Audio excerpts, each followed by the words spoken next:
Pleasant Tuesday afternoon to you, August 12th, 2025. Bryant's out today. Co-hosting with me today is Darian Newsom, of course, being produced, as always, by Landon Schmidt. We are Sportstime. We're with you till 6 o'clock, and we want you to be a part of our show by texting or calling 901-360-8255. That's the Sissy's Log Cabin text and talk line. All our guests will appear on the Sissy's Log Cabin guest line. I'll get to our lineup in a moment, but first, good afternoon to you, Darian. Hello, good sir. Very, very, very glad. Have you been here all day?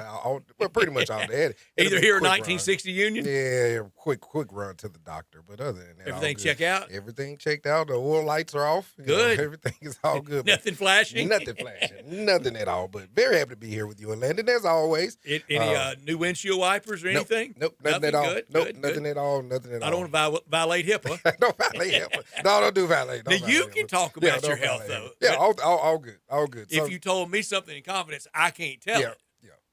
But that's the HIPAA law. The Dacuses and Landons, once they turn 40, they'll see. And then once I get, go another 20 years, then I'll see. A lot of trips to the doctor. Yep, you know it. Things going well? Things are going well. Mom's good. Happy to be here. Good so deal. So on and so forth. Wouldn't be any other place in the world. You ready for football? Countdown on? Oh, yeah. Absolutely. 11 days? Oh, yeah, absolutely. Marking them down? Absolutely. Attending.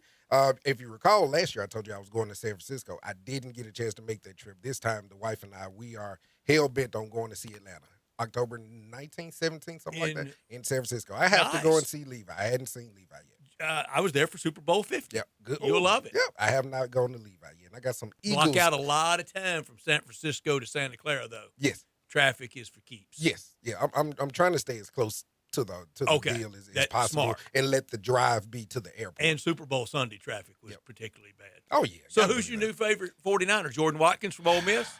You bought a jersey yet? Not yet. Not yet. If I'm going to get one from Ole Miss, it'll be Mr. Willis. I hadn't gotten me a Mr. Willis jersey, so out of respect. I sent you that pig. Yeah, I know. I recall. Yeah, I recall. It'll be a Willis jersey before it be anybody. But a lot of new guys. A lot of new guys in the 49er house. I still don't feel good. Don't feel that a Super Bowl will come knocking.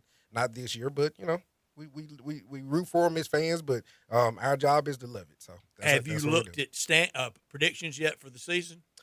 Somewhat. Hadn't dived all the way in, and we were doing our predictions. We have the Niners going. Second. I mean, given Stafford's health, all bets are off if Stafford is out, because I don't believe in Mighty Mouse down in Arizona, and Darnold has to show me again in Seattle. You left with Brock. Yeah, and he got his money. Right now, he got his money. Some say he was overrated, but right now he may be a little bit underrated, and that's kind of good when you want to fly under the radar. You want to fly under the radar.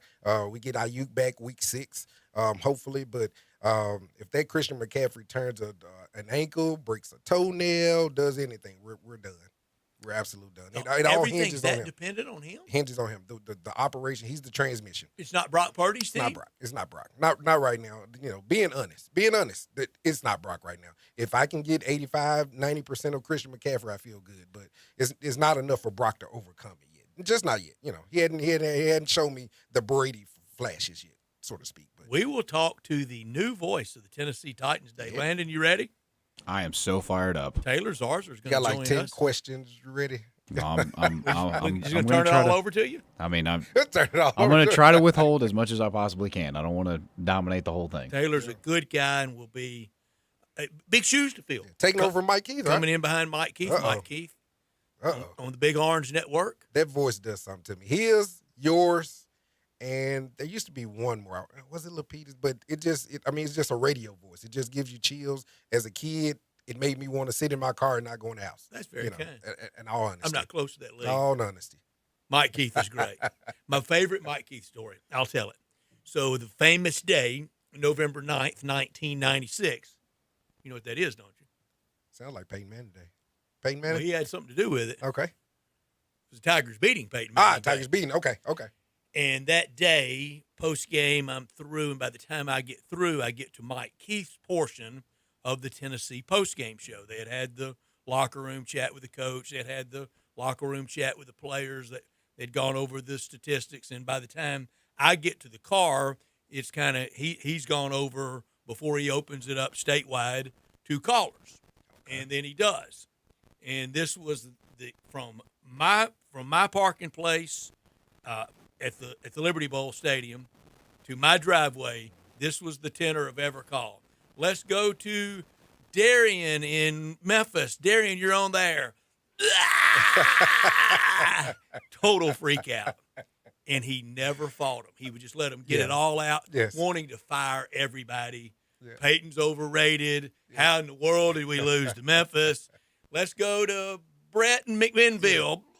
Yeah. From the parking lot at the Liberty Bowl to my driveway, I'm going to say he went to 15 callers across the state. I mean, from Maryville to Memphis, as they say on the Big Orange Network. And every one of them. Just going crazy. Was Peerless on that team? Was that a Peerless Price team? If he was, just thinking about the receivers on that team. If he was a really young player. I can't think of who the receivers were. Oh, they were Nash. Okay. Nalo Sylvan, I think, was in that stretch. But that was probably a little before Peerless's time, right? Uh-huh. Okay. Maybe a year, maybe so. But I learned from him, he couldn't fight him. There was nothing he could say. There was nothing he could do, and he just let them get it all out. And, boy, they were getting it all out. My second favorite Big Orange Network story, and, no more vol calls across the state of Tennessee. They've eliminated that.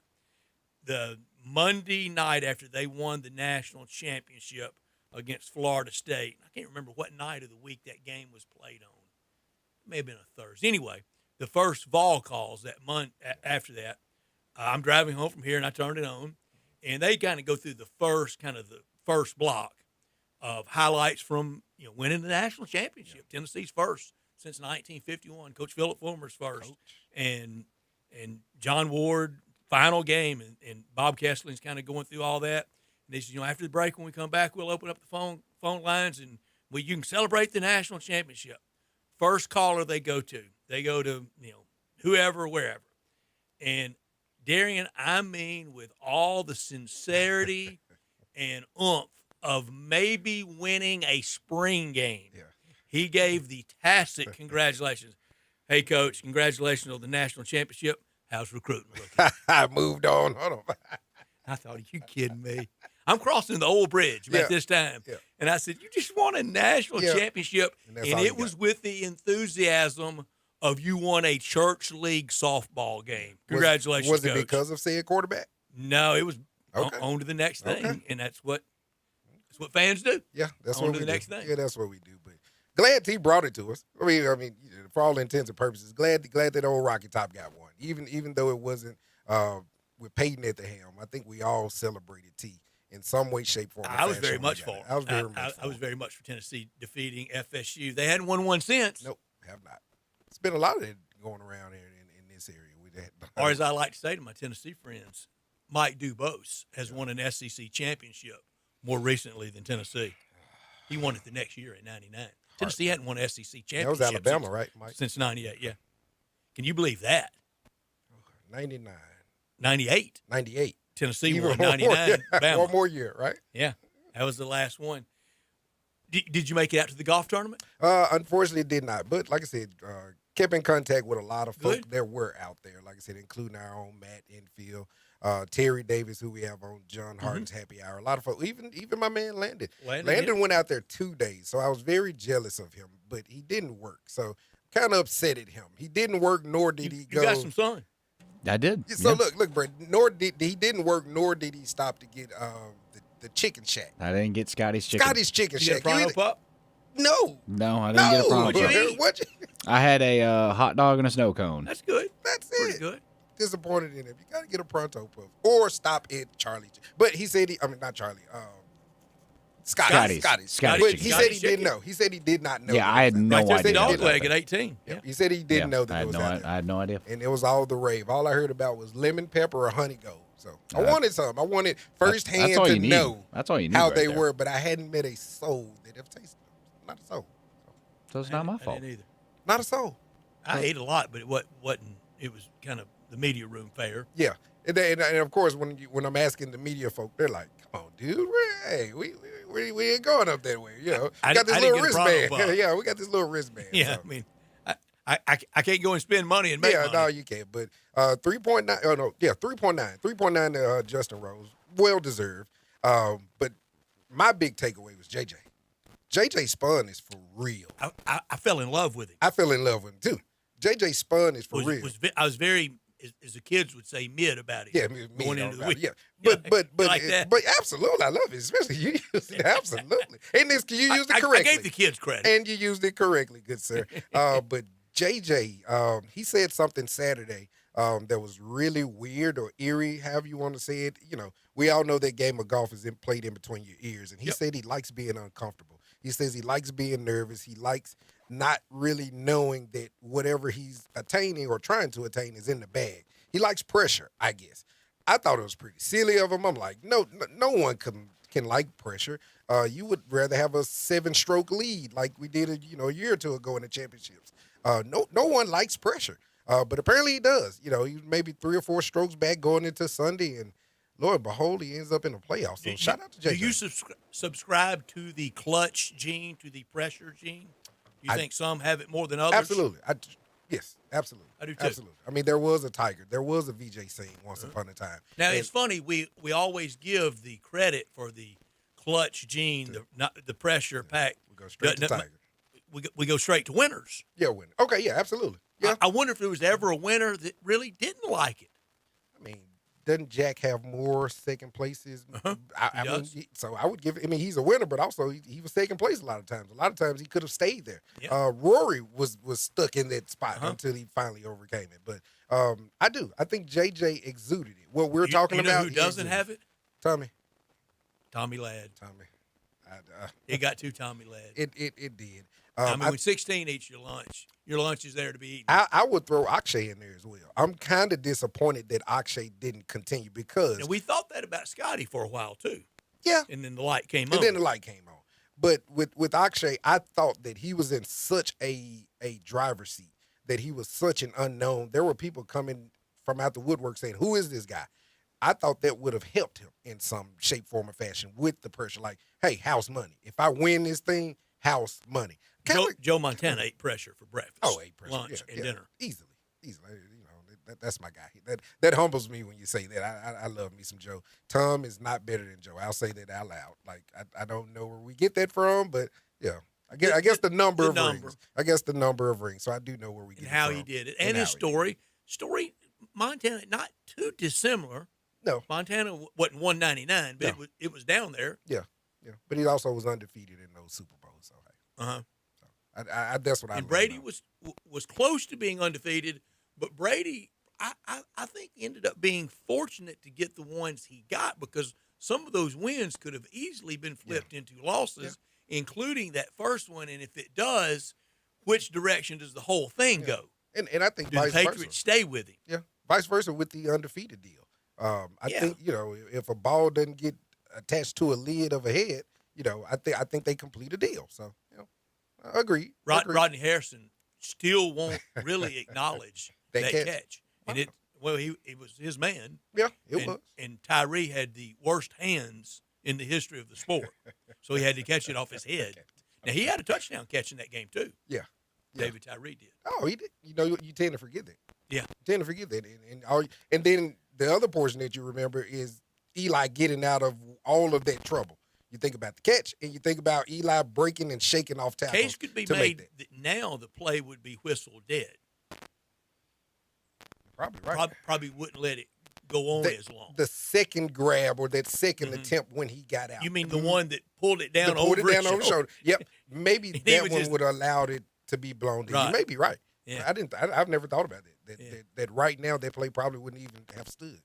And Eli not in the Hall of Fame, wasn't voted in, and wasn't in the ceremony, and now we wonder when he will be.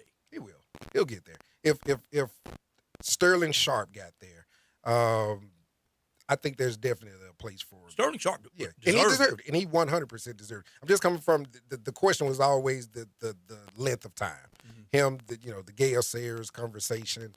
I forget. I'm blanking out on Denver. My Denver running back.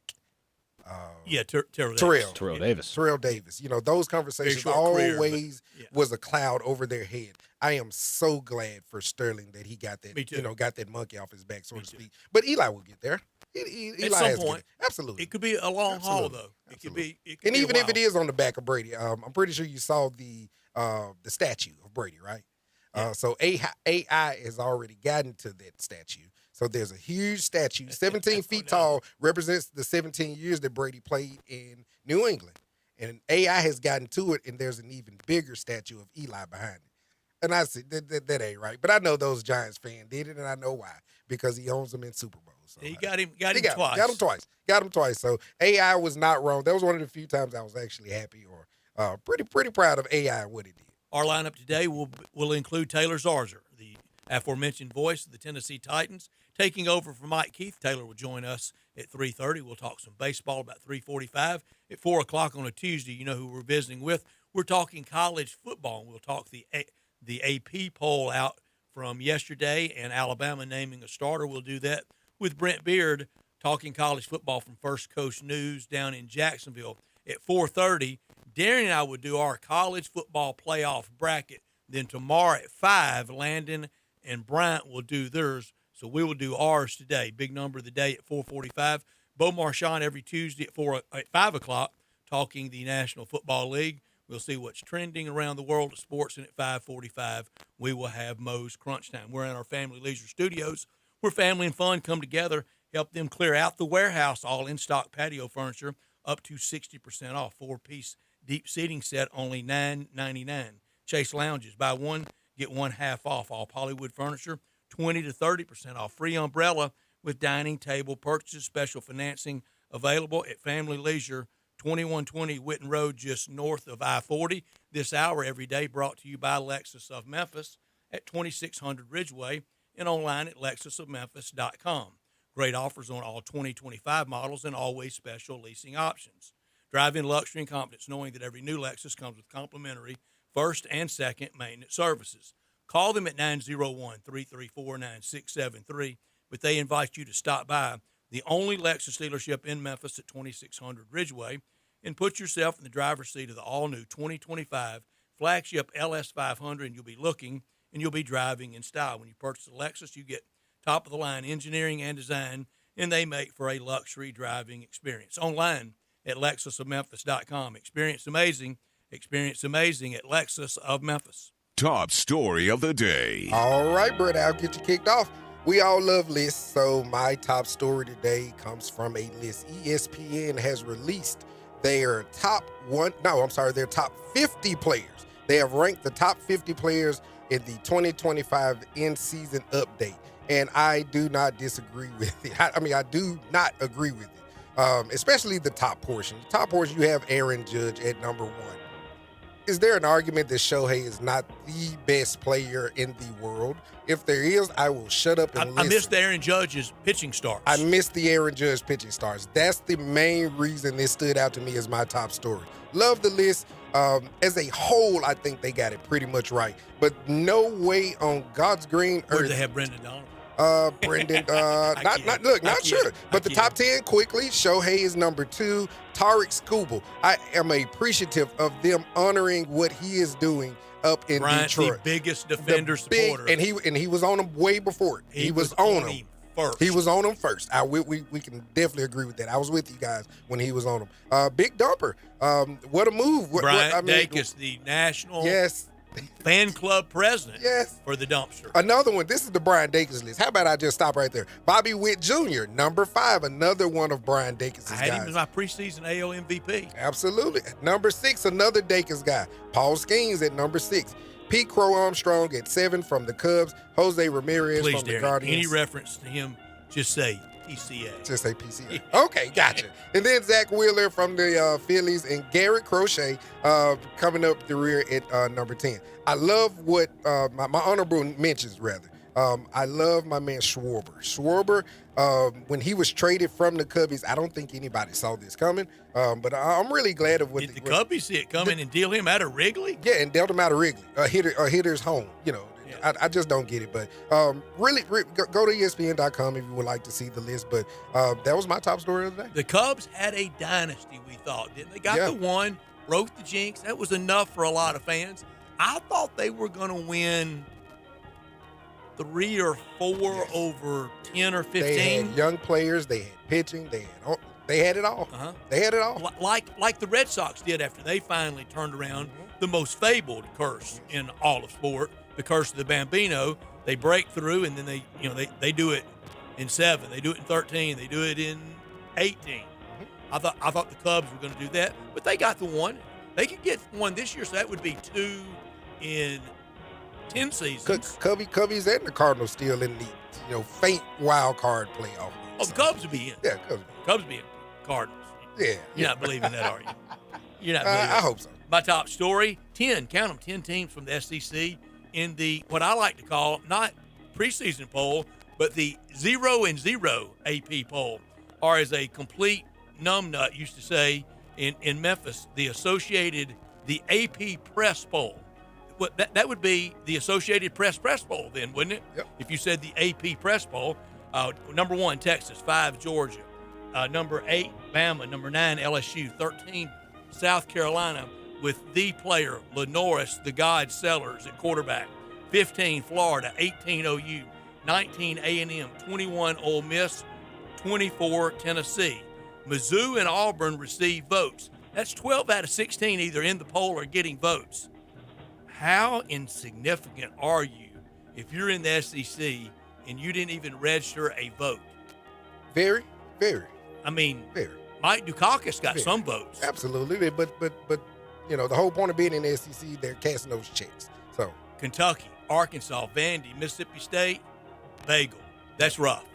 Not top story of the day. All right, my not top story is from a young man who's going to wish in the next couple of days that he was still playing up at Wazoo, and this is John Mateer in Oklahoma. Not sure, nothing has been reported as a factual right now, but Oklahoma's John Mateer says never bet on sports. It was an inside joke. Oklahoma starting quarterback. It was a bad joke. Bad joke, very bad joke. After screenshots have popped up on this Venmo account. Landon, do you have a Venmo account? I sure don't. I do. You do? I do not. Okay. It's like Cash App, right? Like I ain't an old man for real. Like I don't use Venmo. I will never. It's just one of those things. Yeah. It's just one of those things. You wire transfer payments. It's easy. Okay. So do you have to use your name? Like, how did they identify him so swiftly? Like is it a username or username, email? Okay. All that kind of stuff. So a lot of ways that he could have been identified, but there's screenshots circulating. The school officials are aware of this, but John Mateer is going to realize that it just means more in the SEC, and he's going to find out really fast. I picked him as my top quarterback in the SEC going into the season. That's big talk, especially when you just call someone the God. Yeah, well, the God Sellers. Well, number 2 is yeah. Oh, you were cracking up because I like Lenoris. I like you. If you recall last year, I was big on the Gamecocks. I saw him in person. I was on the Gamecocks big saw time nothing. last year. But yeah, that's pretty much it. John Mateer, he's going to rue the day that this came out because SEC folk don't play that. If he was still in the greater Northwest, you may or may not be able to get away with something like this, but you can't get away with it even pump faking. You can't pump fake down here, Mr. Mateer. Let me give you a little tease of my boldest SEC take. Go right in. 7-5 for South Carolina. Ooh. Get beat by Virginia Tech Woo. on King Day. That's rough. How about that? That's rough. How about that? My top story. I and many others are still celebrating the success of the golf tournament. Good crowds Thursday and Friday. Great on Saturday and on Sunday. I think probably approaching some kind of record from everybody I've talked to. We've forever been told around here, and it started the relentless, how many people were there, scan counts, actual counts. It started it with our hunt, our search, ill-fated for an NFL team. We got to show them. We got to buy these tickets to these crummy preseason games. We got to show them that we'll go. So we have shown the last 6 August with World Golf and with playoffs that we will go. We'll go in the heat in August, and we'll attend the golf tournament. So now, why are we at a crossroads with the golf tournament? I understand why we're at a crossroads with Tiger basketball. Nobody goes to those games. They average about 6,000 people. I know why we're at that crossroads. But why are we at one with the golf tournament when it's been heavily attended, very much supported, and it's not enough for the tour? Memphis has done its job. The people on the ground here have performed over and above. The tour, they have not supported Memphis. The tour players can't stand the heat. the heat of the temperature heat of this time of year. And to a lot of those tour players, never mind our heat we had last week, and it was oppressive. It was hot. They don't like it above about 85. They think Detroit is hot. They sure think John Deere is hot, and not many of them play there. They're on their way to the Scottish Open. They don't like the time of the year for the tournament, and I don't know when else you can have the playoffs other than at that time of year. No, you are 100% right. And from a standpoint of bringing you drama and riveting television, when the FedEx St. Jude Championship goes into a playoff 4 out of 5 years, how much more drama We've delivered. We've delivered, just like what you said. And even when you go into the innuendos from the grounds crew delivered. They allowed J.J. Spahn to continue being J.J. Spahn and after that rain delay. They allowed Justin Rose to continue being Justin Rose after that rain delay. Now, I heard you guys on Thursday, and I was locking step with you. What we wanted, about 4 under a day. So once it got kind of lofty, right, the rain actually kind of helped bring it back in order. But we've done our job, from the course to the grounds crew, from marketing. There's nothing else, like you said. We can't please the tour. We can't please the mothership. When we come back, we'll talk some golf with Taylor Zarzour, who is on PGA Tour Radio on Sirius XM, covers a lot of golf, but he is the new voice of the Tennessee Titans, and that's what we'll talk a lot next with Taylor Zarzour, Talking Titans. Join the voice of the Tigers, Dave Woloshin, for Wolo and Friends. Weekday mornings from 10 to 11 here on Sports 56 and 98.5 FM. Moving is stressful, but Black Tie Moving can take the worry out of the process. Whether you're moving across town or across country, moving your home or your office, your personal moving concierge from Black Tie Moving will work with you to design a plan that perfectly fits your budget and needs. And they're available 24/7 to answer any questions you have. Give Black Tie Moving a call at 901-316-6196 or go to blacktiemoving.com/Memphis to get your personal, no-obligation quote from the moving experts at Black Tie Moving. Maria's Cantina in South Haven is not your average Tex-Mex joint because they're serving up Mexican with a twist. Maria's Scratch Kitchen is the most creative and diverse menu around. Beyond the traditional huge quesadillas, chimichangas, and fajitas, Maria serves up hand-rolled Latin egg rolls, Cajun and Creole items like catfish, gumbo, and boudin balls, as well as the best sandwiches and 8-ounce burgers in town. Wash it all down with a house margarita for only $5.50 and happy hour every day till 6. MariasCantina.com, 6717 Airways, Mexican with a twist. Newsflash, Family Leisure needs your help. Family Leisure has a warehouse full of inventory, and they need it cleaned out. Do your part to make room for new items, and you get great deals on almost everything. Listen up.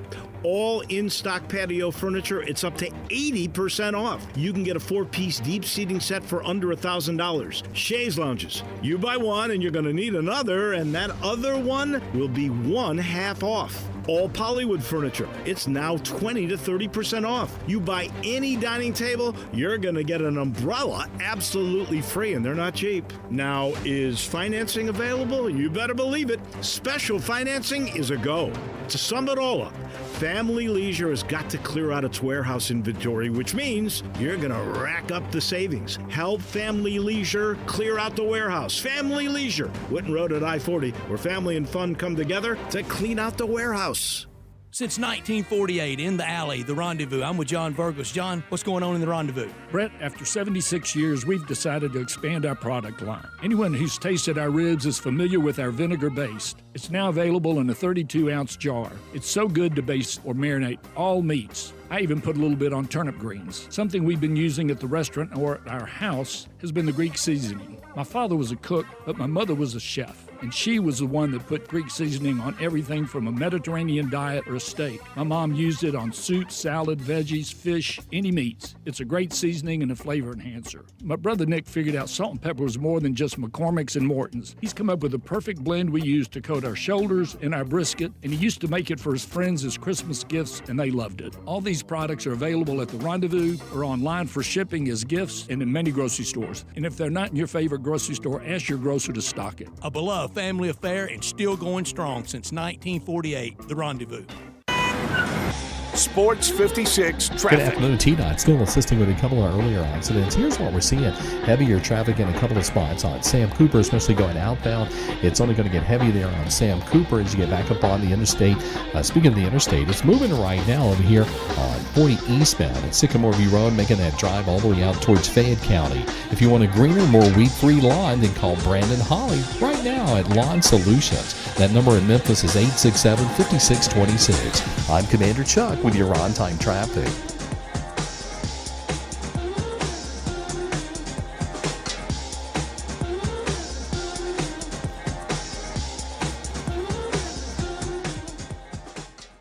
Now back to Sports Time on Sports 56 and 98.5 FM. This hour is brought to you by Lexus of Memphis. Here are your hosts, Brett Stats Norsworthy and Bryant Dacus.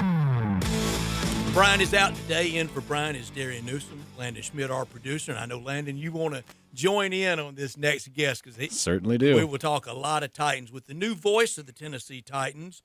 And, in Nashville, a lot of new. Got a new quarterback, going to have a new stadium, and I hope all that parallels with success for the new voice of the Titans, Taylor Zarzour, and the new quarterback for the Titans heading into the new stadium.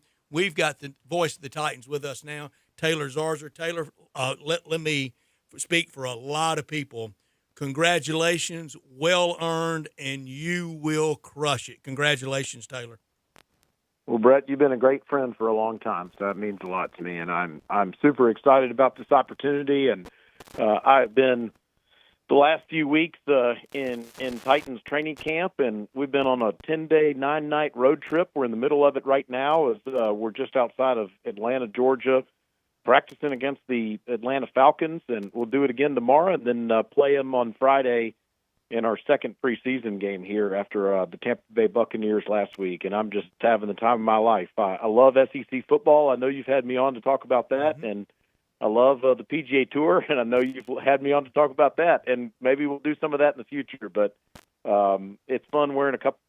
I'm excited about the Titans. We will talk a lot. Maybe not as excited as Landon, but I'm really excited about Landon is really excited about it. And Taylor, you know this, and Mike knew it, and all the Titans people know it. We got to grow a lot more fans in West Tennessee. We got to let the 90s go, for one thing, in West Tennessee. I did a long time ago. Wasn't that steamed up about it then, but we got to let that go, and I'm so glad for you. If somebody, on the day that Mike Keith announced he was leaving, I don't know who I was thinking to replace him, but somebody had their thinking cap on in getting you. Taylor, you have worked so hard, and you're very deserving, and you will do it seamlessly. Well, I will just tell you, first of all, I didn't know what the Titans would do, and I feel the same way you do about Mike. Mike is one of the great voices in American sports broadcasting, and he'll do a great job for the Volunteers, and I know there's a lot of Vols fans that are listening to us right now that are super excited to get to listen to him call the Vols moving forward, and he'll be fantastic at that. And, getting to go back to his alma mater and do that, I know will be a wonderful experience for him. But I'm like you, I had no idea what the Titans would do next, and it really wasn't something that was on my radar. But I have some great friends in Nashville. My wife and I, for years, have talked about going back there and living there. And we've loved living in North Carolina for a long time and have raised our girls there. But we always talked about getting back to Tennessee. I started my career there in Nashville, and she went to the University of the South, original SEC member, the Sewanee Tigers. And we talked about getting back to Middle Tennessee. And I never thought it would be for this, but when a couple of people that are very close to me contacted me and said this is something I needed to pursue, I looked into it, and I have to tell you guys, I was blown away. Burke Nihill, the president of the team, and what he's trying to do, and you just hit on this, he's trying to build a new identity with the Titans right now, on and off the field. And he wants to do it throughout the organization. He wants to do it throughout the entire state and region. And obviously with the new stadium and putting a new product on the field with all those fresh faces you mentioned, it feels like a hard reset right now for the Titans. And it's an exciting time to build something. So it's been fun to be kind of at the beginning stages of that and see how this is going to go. But I can assure you that the Titans feel the same way you do. They want to build legions of fans, not just in Nashville, but in Knoxville and in Memphis and, in northern Alabama and into Kentucky and throughout the region North Mississippi. Of Titans fans for years to come. Into and certainly winning will have a lot to do with that. Taylor, it feels a lot like when they first came to the state.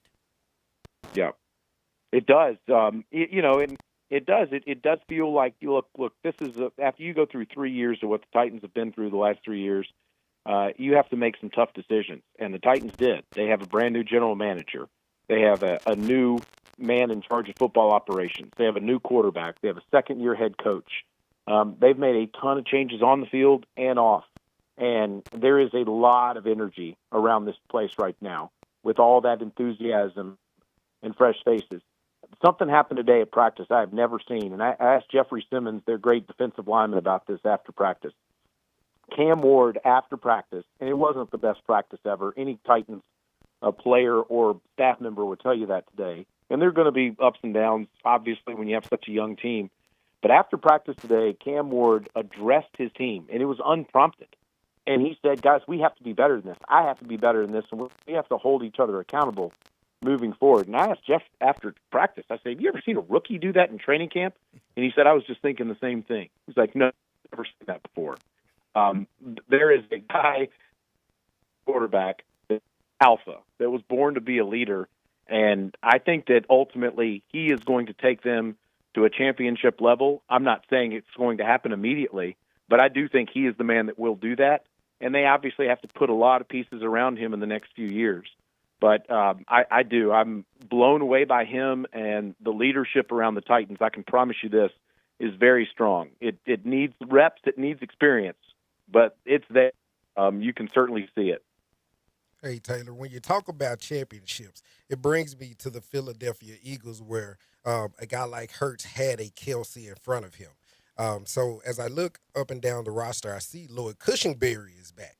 And I wanted to ask you, because the offensive line stood out for not only myself, but also for my man Landon. We were kind of eyeing the offensive line in the first game saying, yes, it was strong, but, maybe there's something missing. And that something missing is Lloyd Cushenberry being back. So is he the Jason Kelsey to that offensive line? Is he the missing piece to that offensive line to kind of get them going back again? Well, there's no question they want him back. And 79 was wearing pads today for the first time since 2024. And that's a really good sign. He is very close to being out there and going through practice against the Falcons, against the Vikings, against other opposition. And the hope is he'll be ready for that Denver Broncos game in week number 1. But you're right. He's a big part of this. As experienced as Cam is and as wise beyond his years as he might be, he's still a rookie playing against one of the best defenses in the world in Denver, Colorado, the first Sunday in September. And you need an experienced, talented center that can help you with all those calls at the line of scrimmage. So they really want Lloyd to be back. Corey Levin has done a great job filling in for him, and he can be a swing guy for the Titans throughout the season, not just at center, but maybe also at the guard positions. But they are better across the offensive line, significantly better than they were in 2024. They moved J.C. Latham over to right tackle from left tackle, first of all. And J.C., I think, playing his natural position that he played for the Crimson Tide, he'll be terrific over there. And then they brought in Dan Moore from the Pittsburgh Steelers. And Dan had a good career with the Steelers. You might remember him from Texas A&M. He's looked like a legitimate first-string left tackle. And so they've improved this offensive line by bringing in Dan and moving J.C. over. But you're right about Cushenberry. Getting him back on the field is critical, and the hope is less than a month from now he'll be ready for the Denver Broncos. Yeah, absolutely, Taylor. So there's about a million different directions I'd like to go here, but I wanted to focus a little bit more on. I know Ty J went down with I believe it was a high ankle sprain, and he'll miss the remainder of the preseason. But I know one of our early or late draft picks was Kalel Mullings out of Michigan. He got a few reps in the preseason game. He looked really good, looked really strong. I remember actually listening to Taylor Lewan's podcast. And Kalel Mullings in his senior year at Michigan started his first 20 snaps as middle linebacker and then switched over. So of all the rookies that we have that we've drafted, which ones out there are looking really good, and can we possibly see Kalel Mullings moving up in the depth chart and getting some real playing time and real snaps when the regular season commences? Well, first of all, Landon, you hit on him. Randy Jordan, the running backs coach, I was talking to him at practice today, and he said the same thing you did. He said for a guy that hasn't played this position but for less than 2 years, he is doing exceptionally well, and he's had a really good training camp. It'll be interesting to watch, when Spears comes back, and if Pollard, then, of course, you've got Julius Chestnut, who's had a great training camp and was a good part of the running back room last year, and Mullings. You would think that those would be the guys that they would start. They would make the team and be on the field against the Denver Broncos if Spears isn't ready to go. I can confirm Mullings has had a really good camp. Now, obviously, Cam Ward gets all the attention, but there are some others that have looked good in terms of rookies so far. And if I were to pick out one, it would be Gunnar Helm. Gunnar Helm quickly looks like he is as good a pass catcher as a tight end as Chig Okonkwo is, or any tight end in the AFC South.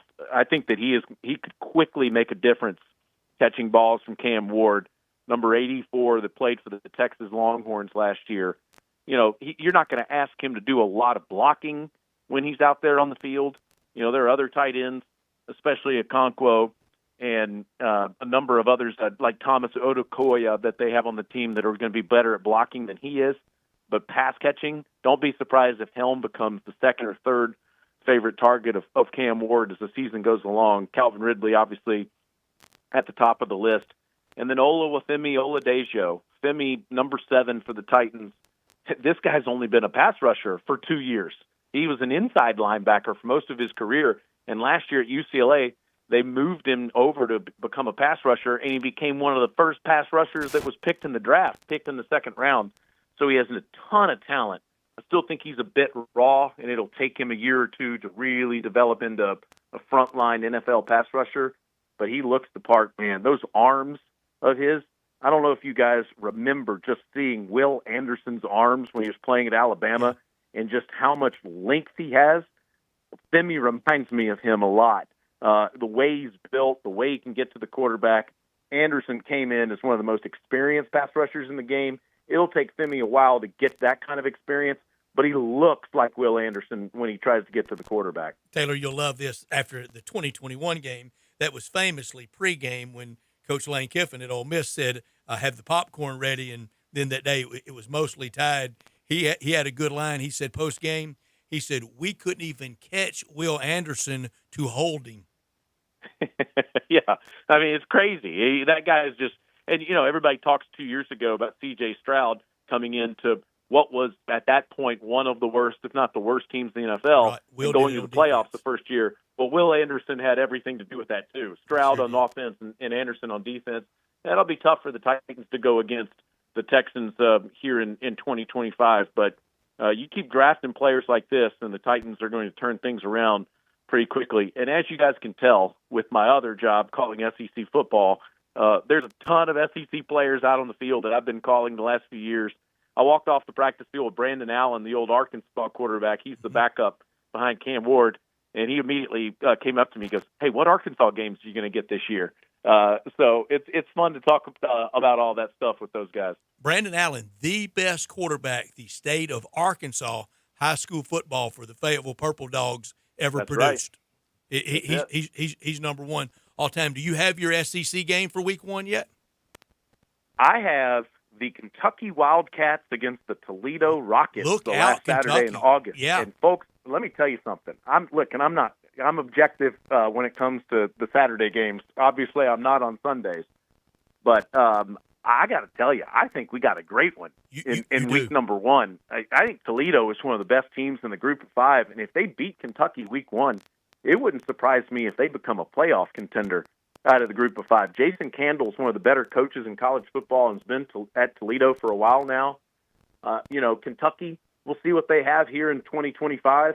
But, man, that's a tough first game assignment, I think, for the Wildcats there against Toledo. So Stinch, who was at practice, by the way, for the Titans today, came over and watched practice with us. Matt Stinchcomb and Alyssa Lang and I are excited to get going in that Week 1 matchup. Great crew. And, Taylor, that weekend, Memphis Tiger fans should be pulling for Kentucky because they want Toledo nicked up for that non-Power 4 bid. Of course, yeah. I mean, and Memphis, I think, is another team that is one of the teams to think about. Boise State always seems to be in that conversation Vegas as well. But, man, I do. I think Toledo is one of the teams to watch. So, yeah, we're excited about that. You know, there is this matchup between Texas and Ohio State that starts at noon, and I'm glad the SEC Network decided to move our games back to 12:45. So once that game is decided, flip it on over to SEC Network and see what happens at the end of ours. All right, Taylor, real quick, will you have any Ryder Cup duties for PGA Tour Radio? That's going to be the craziest week of my life. So I am going to be in Farmingdale, New York during the week, and I'm going to call the first session on SiriusXM on Friday morning with my friend Colt Knost. And there is nothing like the energy of the Friday morning matches at the Ryder Cup. So I'm going to call that, and as soon as that's over, I'm going to fly back, I believe probably to Nashville. It could be to College Station, one of those two places after the game, do a college game, and then I'm going to get to Titans-Texans on Sunday. So that's going to be a pretty wild week to do all those things. But, Brett, I mean, come on. What would 12-year-old Taylor Zarzer from Mobile, Alabama think about getting to do this for a living? Come on. It's what you've worked your can off for. You've earned all of it. And you're so right about saying 12-year-old. A few years ago, Taylor, I got to go to Michigan, Ohio State, and I said 10-year-old Brett would really approve. Exactly. Yeah. It's just the best. We're very lucky to get to do these things. And I can't wait to get to Memphis with you guys and hang out. I missed the tournament this past weekend, but what a thrilling finish we had there. And my goodness, I don't know if Tommy Fleetwood's ever going to win a golf tournament, just finds new ways to He's to such break a good his own guy. heart. He's like Ricky Fowler. You have to love them. They're great guys. Yeah, you want them to win more. Taylor, we got to catch up a bunch. Congratulations. We'll be listening in everything you do, and I'm very, very happy for you, my friend. Way to go. We got to get Landon over to a game this year. Thank you, my friends. I look forward to it. You got it. Taylor, thanks so much. Thank you, guys. Taylor Zarzer, the new voice of the Tennessee Titans, the busiest man in sports. Yeah, that sounds fun there. You approve of that ticket, right? You approve. Give me all the tickets. I tell you who approves. I don't know that he had to. Mike Keith is so glad that Taylor's sliding. He did, right in there. When we come back, we'll wrap up this hour. We'll talk a little baseball. You're listening to Sports Time. You have opinions? I think it's over. Of course you do. I don't think it's that simple. Everyone does. I got all the answers. Hit us up on the Sissy's Log Cabin listener line at 360-8255. Guns, guns, and more guns. Over 700 firearms in stock. Home defense guns, old guns, new guns, used guns, big guns, little guns. Every gun you can think of, Classic Arms has them. All brands like Glock, Sig, Colt, Ruger, Smith & Wesson, Browning, Beretta, Benelli, Remington, Winchester, and more. Guaranteed lowest prices in town. Only gun importer in the Mid-South. Free gun inspections and appraisals and free bore sighting for the upcoming deer season. Shop online at ClassicArmsOfMemphis.com or visit Classic Arms at 1740 Germantown Parkway behind Corky's Barbecue in Cordova. I passed by a new barbecue restaurant on the way in today that wasn't a Central Barbecue. Now, why would you do that? Exactly my point. In a city that already has plenty of Central Barbecue, the best barbecue in the universe, why would somebody think that we need a different barbecue restaurant? Not only in Memphis, there's Central Barbecue in South Haven. Right. Central Barbecue. Again, the bestest barbecue anywhere is already somewhere near anyone listening to this commercial. If somebody wants to open a restaurant, open a sushi place. Or one of those Mongolian beef places. Or a place that specializes in things made with bananas. Not just barbecue. Not in a city that already has Central Barbecue. Jenkins Floors and More invites you to their retail warehouse where they pass wholesale savings on to you. Jenkins Floors at 2356 Goodman Road in Horn Lake and Little Rock. They specialize in flooring and carpeting, tile, plantation shutters, and blinds. Jenkins makes your life easy with a 2-week turnaround. Contractors, builders, or family projects, call 662-469-9350 for a free estimate. Owners Timmy and Rebecca Jenkins say hello to Sports 56 fans and look forward to your business. Now back to Sports Time on Sports 56 and 98.5 FM. This hour is brought to you by Lexus of Memphis. Here are your hosts, Brett Stats Norsworthy and Bryant Dacus. Everybody, all hail the power of the Brew Crew. They just keep on rolling. Now, 30 over 500, they can't be stopped. Nope. That's what happens when you have a 10-game winning streak twice.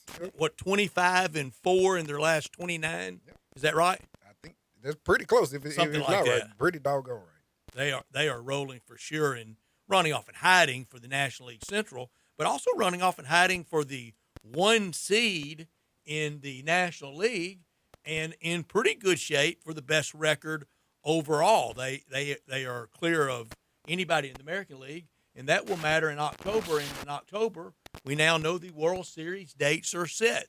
The World Series will start on Friday night, October 24th. If the Brewers are playing, they could play at home in the World Series till about Halloween or till about Valentine's. With the Dome, we can play all winter. Yeah, no, you're right. They're about 5 games up on Philly, about 7 games up on the Dodgers. So sitting pretty, but when you get to the playoffs, that's the thing, bro. You have to show up. Just because you're that 1 seed does not mean a thing. And I think time and time again, it shows its face. We got to stay sharp. You got to stay sharp. You got to stay sharp. But again, until the Dodgers are disposed of, I think Philly will have more. It goes through the Dodgers, but I think Schwarber is magical to me this year. I don't know why.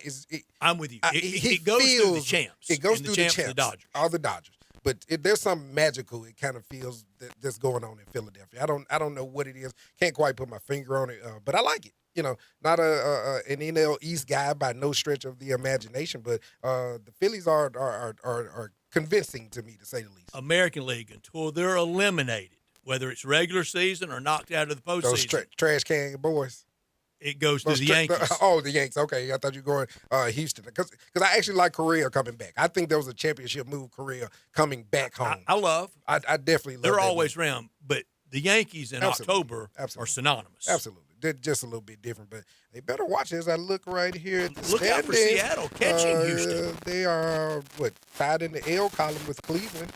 I mean, the all-important loss column. That's the only thing that matters. That's the only thing that matters. Only thing that matters. That's the only thing. You can make up wins. You cannot make up losses. Cannot make up losses. And if they drop a couple more of those, Guardians will be right there in their spot, and they'll be on the outside looking in. Darren, we are soulmates.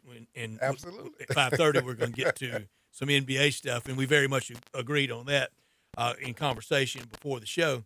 It drives me crazy to hear somebody talk about they're 2.5 back in baseball. I promise you, if the games matter, they're both going to play 162. Yep. All that matters is the loss column. All that matters is the loss. I mean, and we were taught that pretty young, too.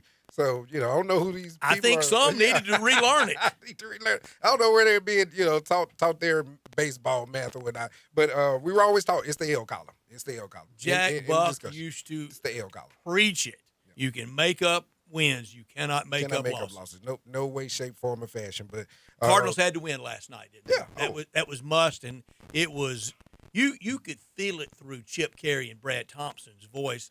They knew the last few people that remain interested in this year, turn it off if you lose to the Rockies. Yeah. And Darian, being kind, it maybe was 10,000 in Busch Stadium last night.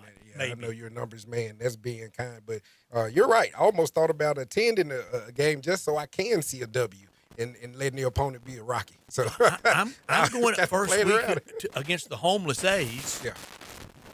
But I'm not so sure the Cardinals can win once against the A's. Yeah. I mean, it's at home, so I hope that helps. The A's will pull a rabbit out of their said hat every now and again.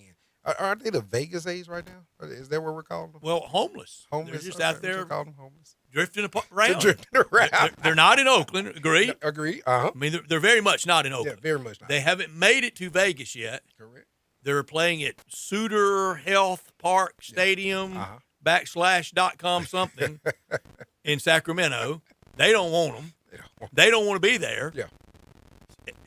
They're not branded as any home team. They're not Sacramento. Yeah. Correct. They're probably making the move that the NBA will eventually make when they bring an NBA team there, and it'll be just for pump and circumstance. Like the Titans. Yeah, it'll be like pump and circumstance. Or when they moved to the state yeah. and played that first year here in Memphis as the Tennessee Oilers. Yep, absolutely. And I think we all envision them staying. None of us envisioned them leaving, right? Leaving Memphis? Yeah, leaving Memphis. Was that already in the deal for them to go? It's supposed to be a 2-year deal for the seasons of 97 and 98, and Bud Adams welched on the deal. Okay. And I told people around town that were shocked by it. I said, he turned his back on his hometown of Houston to come here. What do you think he was going to do to us? I mean, so he goes to Vandy, and then they move into where they're playing now that they're getting ready to move out of into the new stadium. But like I alluded to with Taylor, I think enough time has passed.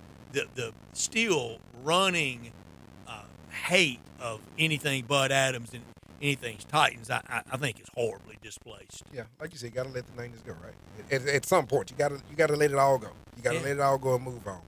I enjoyed that year here. I loved it. Yeah. I never, except for going to one or just a handful, maybe 4 or 5 max regular season games. All I'd really ever known were those lame old exhibition games.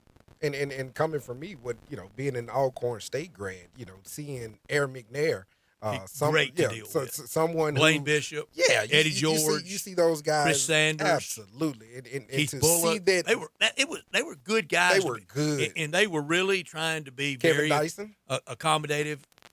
Was he there yet? Was Dyson there yet? I don't think he was there yet. This was He was part of the 97. Super Bowl. Okay, Well, that was 2 years. 2 later. years. Okay. So they were here, and then Vandy, and then Super Bowl in first year of the new stadium. And a couple years ago, when we were at SEC Media Days, big party at the stadium. They're getting ready to tear down. Yeah. I said, can y'all just move this to Memphis? Yeah. We'd take that. Absolutely. What they're tearing down, we'd take. And you were alluding to the NBA draft party, were you? You're not even talking about that when they had the draft there, right? No. We were at SEC Media Days. Yeah, like that place is a sight to behold. I had some buddies that actually went there to that draft deal, and close to 1 million people, if not more. Alan Bell joins us on Fridays. He says he thinks it's the biggest moment in Nashville sports history. Bigger than a playoff game, bigger than music. Now, Music City Miracle ended up big, but for a lot of that day they were behind. It was a playoff win. You didn't know it was leading all the way to the Super Bowl. But as a sports moment, he says that moment was the biggest. He says draft down Broadway. That was the big moment. 1 hour in the books. When we come back and start hour 2, we'll talk college football with Brent Beard. Brian is out today. In for Brian is Darian Newsom. I'm Brett. Our producers, Landon Schmidt. When we return, we'll start hour 2 visiting on college football with our friend Brent Beard.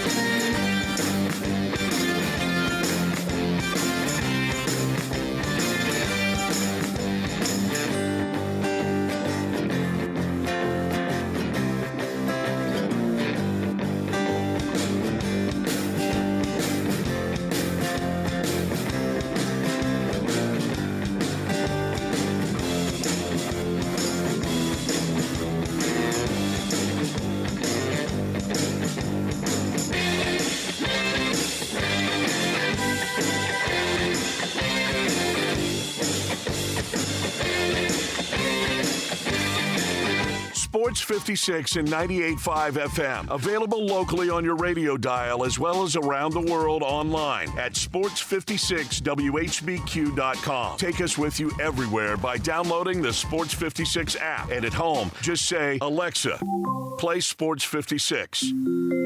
Wherever you are, it's easy to stay tuned to Sports 56 and 98.5 FM.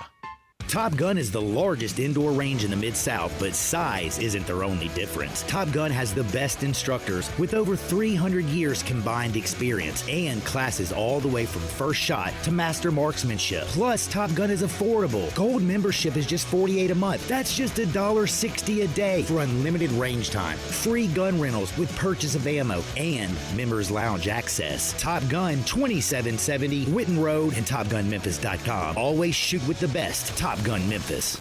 Hi, it's me, Flo, here to tell you that with the Progressive Home and Auto Bundle, you get 24/7 protection, so you're covered no matter where the day takes you. Even bad hair day? Yep. And tree branch fell on my car day? Especially that day. Progressive has you covered 24/7 for your home and auto. How about thought it was chicken, but it was tuna day? Or overnight construction outside my bedroom day? Those days too. Great, because that was each day this week. Been there. Well, at least your home and auto are covered every day with Progressive. Progressive Casualty Insurance Company affiliates and other insurers. Not available in all states. $5,000. That's the average amount of money people in the U.S. are now spending on gas in a year. $5,000. That's crazy. If you drive, you have to download Upside, the free app that gives you cash back every time you get gas. That's right. You can earn real cash back with Upside just by buying the gas you're already buying. You can literally start earning cash back today. I use Upside every time I fill up, and I've already made around $300. You're putting gas in your car anyway. Why not get real cash back? If you like free money, download Upside. I'm saving the cash I earn from using Upside to help pay for a vacation later this year. Download the free Upside app now to earn cash back every time you buy gas. Use promo code QUICK to get an extra 25 cents per gallon on your first tank. You can cash out anytime right to your bank, PayPal, or a gift card for Amazon and other brands. Just download the free Upside app and use promo code QUICK for a 25 cents per gallon bonus on your first tank. That's code QUICK for a 25 cents per gallon bonus. Visit Frontier Western Store today for new shirts and boots. Frontier is your top Carhartt store in the Mid-South. There's thousands of in-stock shirts and jeans. They have the classic K87 pocket tee in every color they make, including new ones just released. Available small to 4X. Want new jeans? Frontier has you covered with super tough work denim by Carhartt. And you've got to check out their selection of Ariat jeans for men, women, and children. You'll love how easy it is to find the size and style you need. Have you seen Frontier's remodeled world-famous boot showroom? It continues to expand. New styles by Ariat just arrived, plus plenty of in-stock proven classics too. Whether you need work or dress boots, trust that Frontier's the place to come. See thousands of pairs of Ariat boots and thousands more by Dan Post, Corral, Durango, Rocky, Twisted X, and others. And Frontier's pricing is lower than online and chain stores, so you know just the local shop to visit. Frontier Western Store, 5880 Goodman Road in Olive Branch, and on the web at frontierwesternstore.com. Locally owned and operated since 1967. Sports 56 traffic. Good afternoon. We do see a little bit of rain to the west of Memphis. Be careful down I-40 as you head out towards Forest City through certain parts of Arkansas. Again, you're dodging some thunderstorms. As traffic gets a little bit heavier on 240 east from Mill Branch, all the way out from Mill Branch to 385 as you get on to Bill Morris Parkway right now. So far, so good out towards Collierville. Want a greener, more weed-free lawn? Then call Brandon Holly at Lawn Solutions here in Memphis, 867-5626. I'm Commander Chuck with your on-time traffic.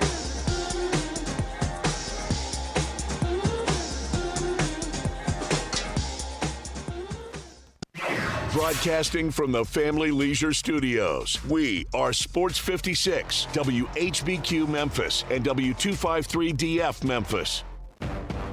College football talk every Tuesday with Brent Beard, Heisman voter, and on Twitter X at Brent Beard. SEC, ACC, AAC. We talk it all with Brent. Here's Brent Beard with Bryant and Brett. Brian is out. Great guy, Darian Newsom in. Brent Beard, you know Darian very well, don't you? Hello, Brent. How you doing, brother? My Jacksonville brethren. That's right. My former Jacksonville brethren. We could talk for a while, yes.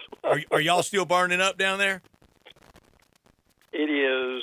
Well, it depends on what day and what time of day you asked me that, Brad. It was hot earlier, but the clouds have gathered, and the storm clouds are going, and it's thundering right now. All the people here last week for the tournament with the PGA Tour that live in Ponte Vedra, they were all saying that this summer has been especially oppressive in Ponte Vedra. It has. And Ponte Vedra's maybe an hour away from us if it's that far. So I would agree with that. Now, fortunately, we have had some weeks where it's rained a decent amount. Anybody who's lived down here would understand that. But look, that's kind of what happens here. It can be very hot and humid until about 2 or 3 o'clock. The clouds start moving in, and then basically the rest of the night up until sometimes late at night, it's still storming. You tell me if you think I'm on to something. I think Billy Napier's playing it really cool with DJ Lagway because they're opening against Long Island. I would agree with that very much. They know that they've got to keep Lagway healthy, though. And now the first 2 games, you got Long Island and South Florida. Before they hit that gauntlet, that they've got this 4-game stretch with 3 of them on the road. Look, they can, frankly, they've got, another couple of weeks of practice, and then they've got 2 weeks. I mean, it's not like they don't have to show up and play well against South Florida. But, guys, you remember last year they opened with Miami. They don't open with Miami.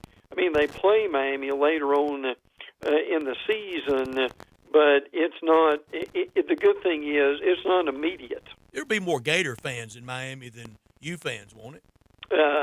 Or pretty split. It will at least be split because the U fans hate Florida, and they'll get up and come out for that game. Do Florida, do they return the favor, or is that FSU more? Good question. Well, probably your bigger rivalries are Georgia's first. Yeah, well, yes, but I would also say that there's a deeper hatred. Well, they play FSU every year. That they don't play Miami every year. That's a great question because now Miami and Florida State are pretty. They hate each other without doubt, but by the time you get to November and Florida State and Florida, that rivalry is as fierce as it can be. So, but it makes for a better year down here when Florida and Miami actually play each other. Okay. Hey, Brent. Quick question. Hey, I want to talk about quarterbacks. I didn't know whether to talk to you about Lenoris the God Sellers or that's what I call or what Brett. That's what Brett is thinking. But I'm going to skip. And I said it wrong. I was looking at it wrong. I said 75.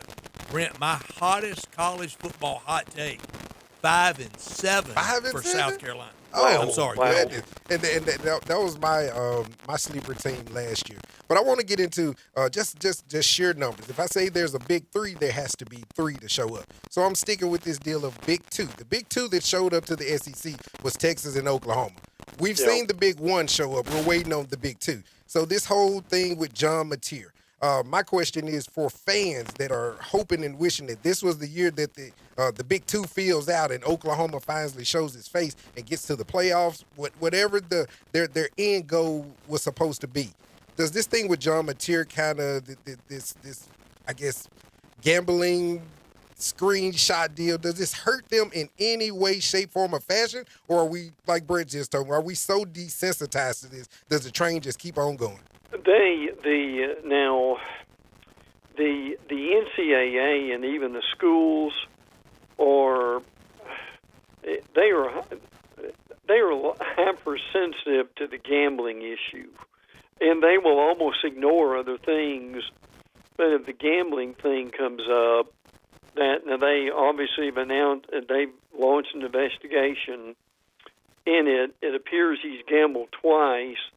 In the fall of 2022 when he was a freshman at Washington State. Now, my stars, it's 2 years. Guys, how many years is it since then? Three falls. I mean, it's been 3.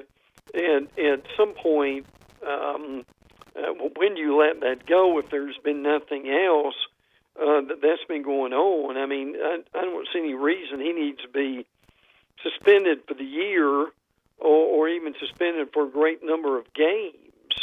I mean, the guy is really good. It's going to be fascinating to see him play, frankly. But again, this is the one issue that Brett and I have talked about over the years that they don't. I may be wrong, but I don't think they take a blind eye to this. They get very serious about the gambling aspect of it. And I don't know. I don't think they're going to make an example out of him. At least I hope they don't. But this is something seriously to watch. I mean, he's the number 1 ranked transfer coming in. Who better to make a point too, right? Right, and and he's doing what the Cam Ward thing from Washington State to the U for Cam, and from Washington State to OU for John Mateer. Brent, I hate that it's in this context because I don't think John Mateer is anywhere near in anything like this. But No. Derry and I were talking in the break. We are heading headlong. I mean, it's as sure as the sun sets in the west. We're going to have the big screaming headline: college football, college basketball of fixed games. It's coming. Yeah. I would agree with that. And we've had it. Yeah, we have. I agree. In the past. But look, guys, when you've got, I know you don't want people to gamble on your own team or even teams in your own conference, but I mean when about every third or fourth college football advertisement can have something to do with gambling. I mean, what precedent are we setting here? Well, we got 4 ads running on college football now. Yeah, a gambling ad, a drinking ad, an ED ad, and a weed ad. and listen, 20, 30 years ago, the powers to be would have been ready to throw these kids in jail for that, wouldn't they? Well, 50 years ago, we were running American Tourister luggage ads.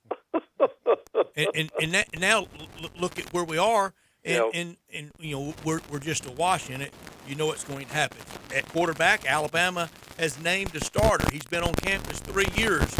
Brent, you and I have as many touchdown passes at the capstone as Ty Simpson. Yeah. They think he has turned the corner, and maybe as much turned the corner emotionally as it has anything else. Now, I don't think that he was going to beat out Jalen Milroe, even with what I've read about this last year. That if he'd played much better, that he would have. I'm not real sure I buy that, to be honest with you. But I think they're pretty confident in him with what Simpson is able to do. So, I mean, frankly, Simpson to me is a little bit now in the Florida situation. I think that's a tad different. But the thing I want to point out here is, I think right now for both Florida and Alabama, they've got good enough skill position players and linebackers to where the quarterback's going to be a real plus, but he doesn't have to win everything. Well, in Bama, famously with Jay Barker, they did that. They ran that defense out there, played defense, ran the ball pretty well, kicked it real well, special teams real well, and just don't make mistakes. Yes. Well, and I think that's still kind of what you see here. Now, in the first scrimmage, Simpson only had 1 pick, so that was certainly in his favor. Now, when it's you're against a hostile crowd, I mean, how quickly is that going to change? So we'll see a lot more after the FSU game with him, but so far he's done what he needed to do. If FSU were to pull the upset, did Kalen DeBoer ever have a honeymoon, and it sure is ending? Well, unfortunately, it would end pretty quick. If Andy didn't end it, FSU opening day would. Yeah. Oh, yeah. It really would. But I mean, and we followed FSU pretty closely down here. And that's not to say, look, in your first game, you never know what's going to happen. You never know how many times that you're going to give the ball up. And I mean, guys like Squirrel White are pretty good. Castellanos at quarterback, we don't quite know about that yet. I mean, Castellanos got benched, but he also set records at Boston College. So, I mean, if Bama doesn't make a lot of mistakes and give Florida State short fields, it's a game they should win. But in the opener, it could be a lot closer than people think it will. Okay, Brett, the AP released their rankings this year, and the Texas Longhorns, for the first time, are number 1. The Longhorns are also week 1 underdogs to Ohio State.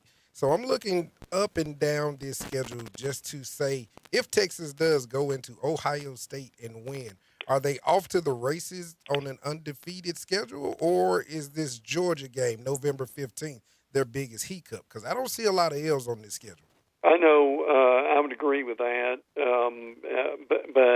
But still, it's so tough in this conference to run the table now. But now Texas. I mean, realistically, Texas is. I think we're all together here. That they're going to be pretty good. Now that is odd that you've got. It's two oddities here. One is that Texas has never been number one. If I've read what I've seen correctly, that is correct. And preseason AP. I mean, how's that? I mean, guys. I mean, how's that possible? It's very possible, Brent. I addressed it yesterday. It's how overrated they've always been. Well, wait till I tell you they've only won it once in 56 years. Yeah. Well, that sums it all up. I think what happens is the Texas bravado gets to people, and they overlook what they have or haven't done. Frankly, and a lot of that was in lame-o Southwest Conference. Well, it was. Yeah. Oh, yeah. There's no question about that. But I mean, when you look at the schedule at Ohio State, then now the Florida game is going to be huge for them. Then they've got Oklahoma after that. Georgia game is in November. You've also got Arkansas and A&M. So I mean it's a schedule that bodes well for them if they play well. Who are the two teams in Atlanta at the end of the year, Brent? I'm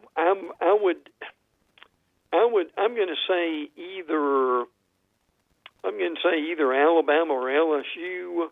And I know we don't have an East and West now. Frankly, but we still think that way. Yeah, but I can't help it. I'm not out of that yet. I will be at some point. I would say Alabama or LSU, and I think Texas may still be good enough to get in there. So, but the reality is, guys, where we are now compared to where we were, and our thinking's got to change somewhat, is we're not in this. If you get in the championship game, it will help you. Of course it will. There's no doubt about that. You may not even play in the first week of the playoffs, but at the same time, it's really how many teams can you get in more than who wins a conference now. But you're right about the team that advances out of Atlanta, that's crowned Southeastern Conference champions. At worst, they'll be a 4 seed, and we really know in effect, at worst, they'll probably be a 2 seed. Yeah. Oh, yeah. No question about that. So I mean, it's well worth winning, but the reality is, and I think this is a good thing. And you can dust that loss off pretty easily now. Yeah, you can. You can, can't you? That's a good point. But the reality is, the way this thing's set up now, more teams at least have a chance than they used to be. Yeah, you used to cry yourself to sleep. You lost that game. Oh yeah. That meant you were going to a good bowl, but not to one that had any impact on a national championship. Now you losing that game, you're probably hosting on campus in 2 weeks. Oh yeah, absolutely. Yeah, you're still in great shape even if that happens. So I mean, it will always mean something to win this conference, and it should, but it's not the death knell that it used to be. As Brent said, if you lose that game. Brent, quick question. You just brought up LSU. I love Nussmeier. I love everything about him. If you look at him from a physical standpoint, I think he resembles Matt Stafford more than anybody else in the NFL, a healthy Matt Stafford. So my question is, what's the floor for LSU with Mr. Kelly? And if that floor is the trash can, will Mr. Kelly be shown the door? If they are expected by a lot of people to minimally make the playoffs. And this is a good team. And look, everybody loves their offense. This may be the year with Patrick Payton on the defensive line, Whit Weeks, and Harold Perkins, if they found a place for him, that they may really be ready to do something. But I kind of hear what you're saying here. I would still have to believe in it, and I'm telling you, that Clemson game is huge. And I think they're taking the right motivation for it. I know this may sound silly, but they've got all the games listed on a big board in one of their buildings, and the only game that's unveiled right now is a Clemson game, and that's a game they need to work on, and they need to be looking at that Florida. But I mean, look, in September they've got Clemson, Florida, and Ole Miss. Man alive. They will find out about who they are in September, will they not? Yeah, they'll find out who their friends are, too, if they lose 1 or 2-0. Yeah. I don't think this is Brian Kelly's best team on either side of the ball, but I think it's his most balanced team, if you see what I'm saying, on both sides of the ball. Oh, yeah. Well, in that very way, man. But, well, and look, they've got a tough road to hoe later on. I mean, they host A&M, they go to Bama, they've got Arkansas, which is Arkansas always plays well in that game, and then they end the season. Oklahoma, look, if they have a hurt quarterback or a lot of injuries defensively, I mean, but they can have three losses, couldn't they? Brent, in one of those games sandwiched between 2 league games at the end, Western Kentucky and Ty Hilton may be trying to be that non-Power 5 team. Yeah, absolutely. They could be in that game and scare LSU to death before it's over. I think LSU has a more brutal November than they do September. That's probably true. Yeah. As I look at this thing now, they do.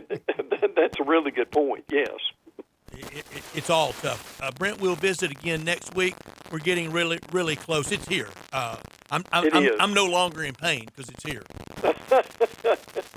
Well, listen, I hear this all the time. Well, I'm just about to die. I just can't wait till the season gets here. Look, these next 2 weeks are huge for everybody. And you need to take advantage of these next 2 weeks and let these teams season and find the players they need to find. That's as important as starting the season, Amore, is to me. I love the run-up to season conversation. I really do. I will miss 10th of July to opening day talk because then when we get into the season, that scoreboard tells the truth. Yeah. There's no doubt about it. Happy talk days are over. Yeah, it is. There's no doubt about it. Ceiling and floor days are over. Yes. Oh, yeah. Moving van talk starts. Yeah. Thank you, Brent. My pleasure, guys. Take care. You got Brent Beard with us. A moving van. It is. On our Sissy's Log Cabin guest line, Sissy's Log Cabin, the official jeweler of the Memphis Grizzlies.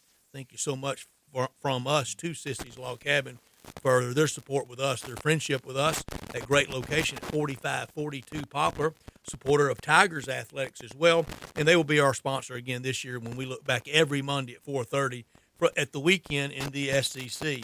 The Mid-South's largest selection of one-of-a-kind jewelry, engagement rings, necklaces, earrings, wedding bands, 9,000 square foot store in Laurelwood with expanded lines for Rolex, Cartier, diamonds, and more since 1970 with all the great locations across the Mid-South. It started in Pine Bluff, and now it is really expanded. Sissy's, they offer a selection of diamonds, estate jewelry, and fine gifts. Official jeweler for the Memphis Grizzlies and at FedEx Forum with the floor seat lounge, and we'll learn that schedule in the latter part of this week. Unsurpassed value, exceptional service, expansive selection, and an extraordinary shopping experience because life's too short for ordinary jewelry. Brent mentioned Texas going undefeated or teams going undefeated.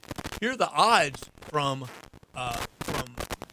Jimmy Shapiro, and I want to give credit to betonline.ag for these odds. To go undefeated, regular season undefeated, Notre Dame 4-1. Okay. Ohio State 4-1. Oregon 17-4.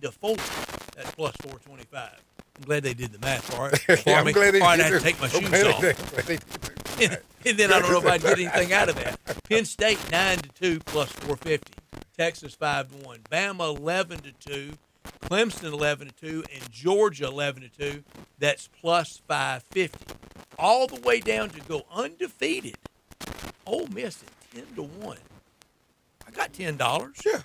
Not bad for that. I can't bet on it. Yeah, not bad for that. I'm looking at the one that stood out to me of who can actually do that. Because Memphis Tigers to go undefeated. I had them undefeated last year. They had the loss to Navy, and they had the loss down at Texas, San Antonio. What do you think it is for the Tigers to go undefeated? 901? No, 16-1. Okay. What does that translate? Is 16-1. What for every 100? Had to put down $160 to make 100. Yeah. Not bad. I'm looking at this Oregon deal. Oregon is the more likely, but no, I see that game at Penn State. No, Penn State. I was wondering basically which one was at home. That Oregon Penn State game. Penn State's at home, so I would take Penn State more likely to probably. Have they announced their whiteout game? I think that. I'm not sure.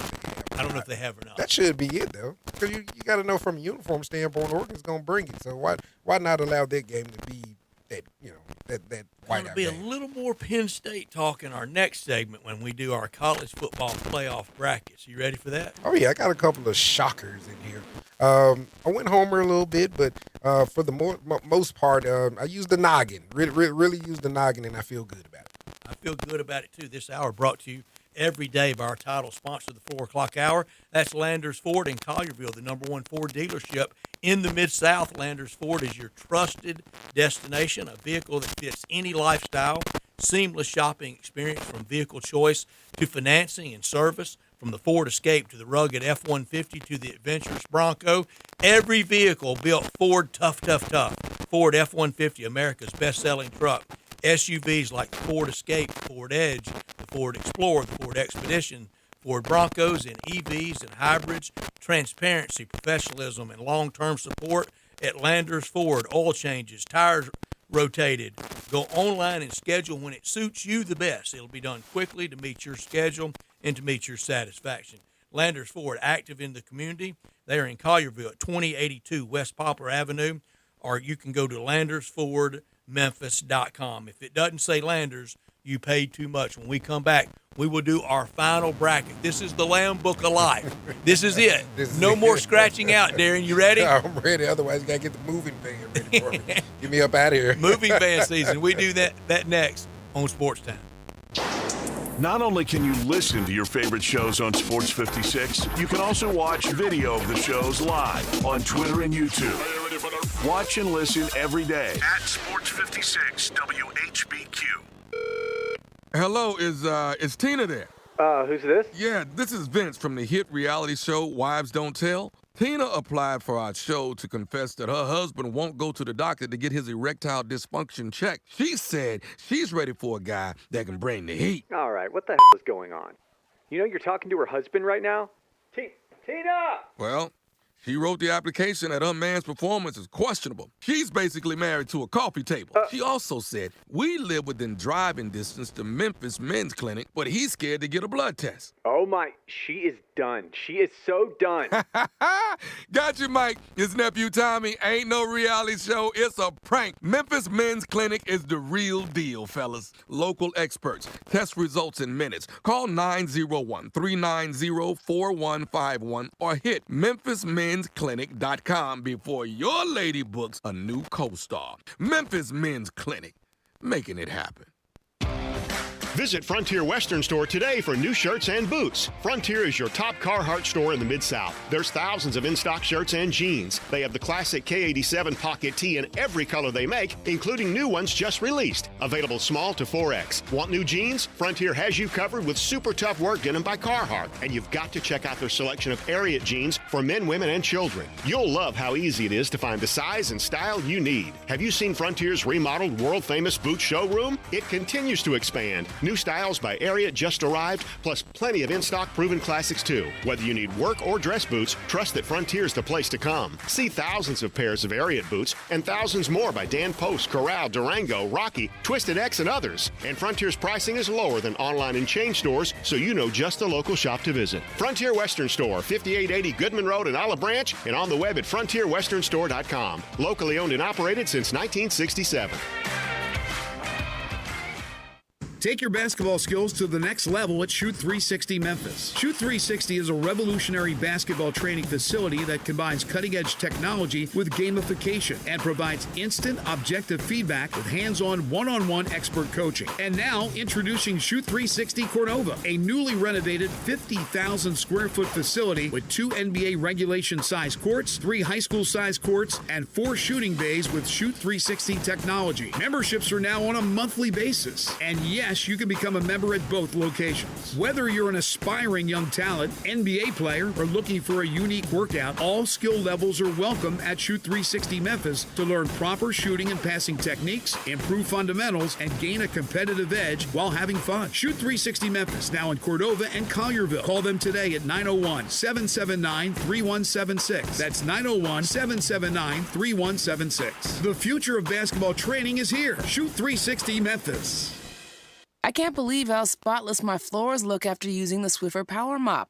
No more dragging around a heavy mop and messy bucket. Now I get the same deep clean without all the work. Thanks to the powerful solution and scrubbing pad of the Swiffer Power Mop, dirt and grime don't stand a chance, and I don't break a sweat. Mic drop. Mop drop. Swiffer Power Mop. Swiffer Power Mop. A smarter way to mop. Try it or your money back. This traffic report brought to you by Salt Sports Bar and Bistro, 3101 South Mendenhall Road, where great food meets the big game. Sports 56 traffic. Good afternoon. Midtown traffic's on the increase with that traffic volume southbound 240 at South Parkway. A little bit of rain over in certain parts of Arkansas, so be careful as you travel down I-40, headed out towards Forest City. It looks like it's got a little bit heavier on 240 east from Mill Branch, all the way out to 385 Bill Morris Parkway. Weibers Jewelry, your diamond engagement ring headquarters. Go by and see David at Weibers Jewelry at 7525 Highway 64. I'm Commander Chuck with your on-time traffic.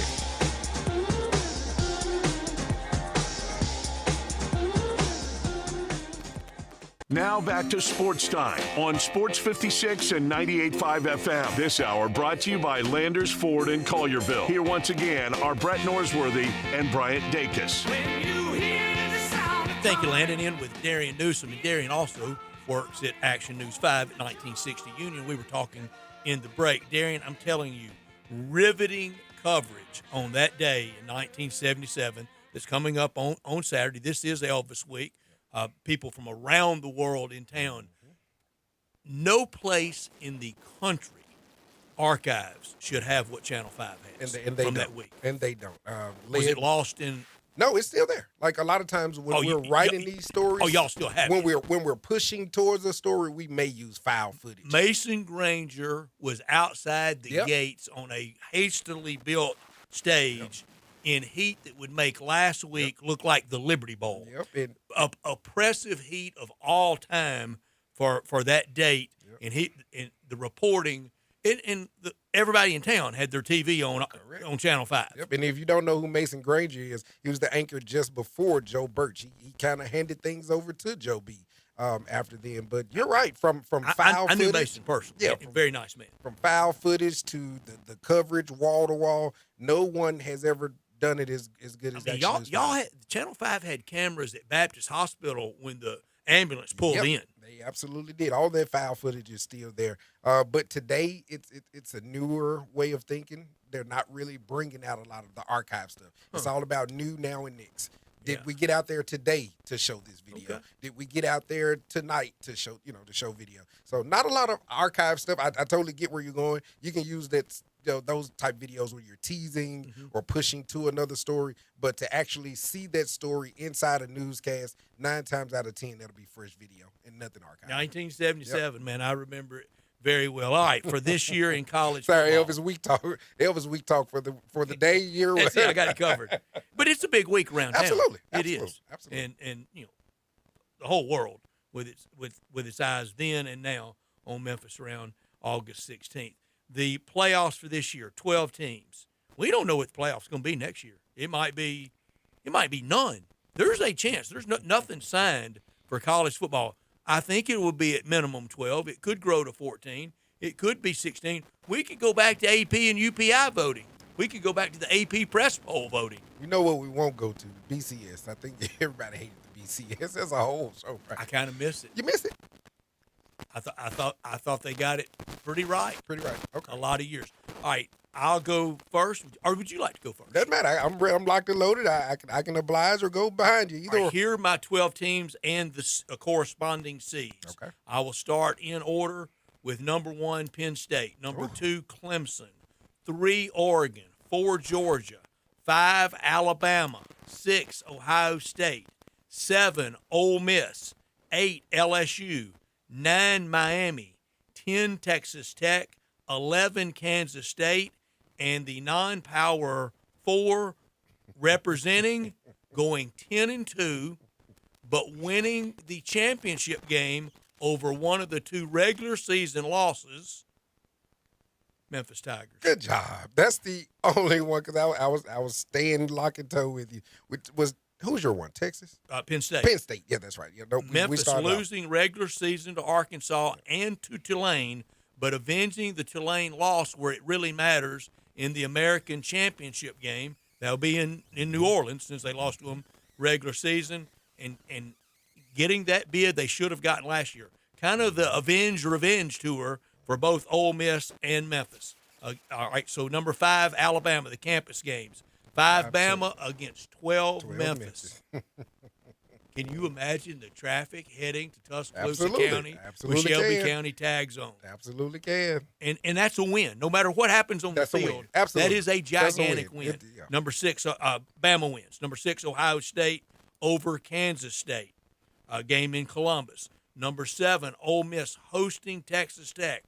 That people will call that the bought and paid for bowl, with both teams going out there and being active in NIL. I don't know if they know this or not. It's all legal. Yeah, it is. It's how these teams are relevant. I like now. the name of it, the bought and paid for bowl. Whatever. I can't wait. Number 8, LSU against number 9, Miami, with LSU getting that win. Then we go to the traditional bowl games. Sugar Bowl. I have number 5, Georgia, defeating number 4, Georgia, defeating number 5, Alabama. In the Rose Bowl, number 1, Penn State over number 8, LSU. LSU playing in the granddaddy of them all, but James Franklin winning. Number 2, Clemson defeating Ole Miss on New Year's Eve in the Cotton Bowl. Number 3, Oregon losing in the Orange Bowl to Ohio State. So my final 4, Penn State playing Georgia, Clemson playing Ohio State, with Penn State winning over Georgia and Clemson winning over Ohio State. That will be in the Fiesta Bowl and the Peach Bowl, respectively. And then to Miami for standalone championship game, Penn State and James Franklin winning over Clemson. In the it's his turn. 2 years ago, it was Harbaugh's turn. Last year, it was Ryan Day's turn. This year, Jimmy Franklin's turn. I can live with it. I can live with it. I'm not John Harden. I do not dislike Mr. Franklin as much as Mr. Harden does. I can definitely get with it. So my list from 1 to 12, I give them the same order as you did. I have 1 Texas, 2 Ohio State. Notice I had Texas not in my top 12. Not even it. Yeah, you didn't have it. So it seems like they have some lumpy days ahead. 3 Georgia, 4 Oregon. Oregon was my number 4. Number 5 was LSU. Number 6 is Notre Dame. Number 7 is Penn State. Number 8 is Clemson. 9 is Bama. 10 is where I got Ole Miss falling. 11, I have Miami. And 12, I'll just use the same reasons you did. I have the University of Memphis at 12. So you have Ole Miss 10. So you just ran the buffer. You sealed me from homer accusations. No, you're good. No homer accusation. We wholeheartedly expect them to be in. Ole Miss and Memphis complete this year what should have been completed last year. The year before. Neither one of them are winning a national championship. Correct. In fact, Memphis won't win the campus game, if I'm right. Ole Miss will. No. But think about it a little bit like this, and we talked about it earlier. When did Tennessee win that national championship? The year after the Peyton. Unexpected year. What if Memphis did it the year after Seth, and Ole Miss does it the year after Jackson Dart? Yeah. Not win it all like T. Martin did. I'm not saying that. That's making it for us. I get it.